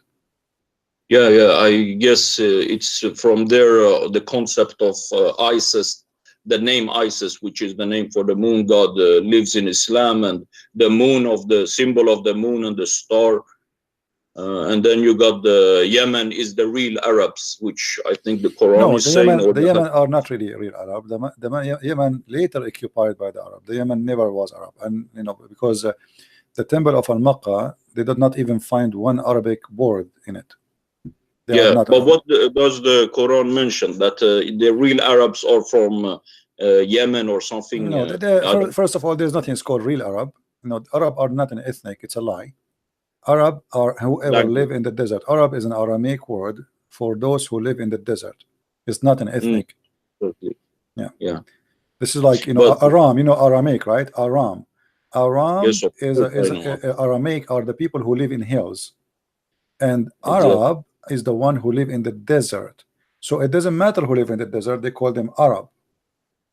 Okay. It's not an ethnic. It's not one a group. It's not, you know, it can be many colors. It can be whatever. Like, so if we brought the Aramaic to America, and they will call the people of Arizona Arab. Yeah. All right, my friend. But I was referring to what I thought, what I know it's saying in the Quran, like it's pointing to that. I don't know, Muhammad said this, or I think Muhammad said this, that the real Arabs are from Yemen. This is what he said, not what I'm saying. This is a claim, but there's no Arab in Yemen, really. This is a lie. There's No, no doubt, because there is no Arabic language in Yemen exist in the ancient Yemen.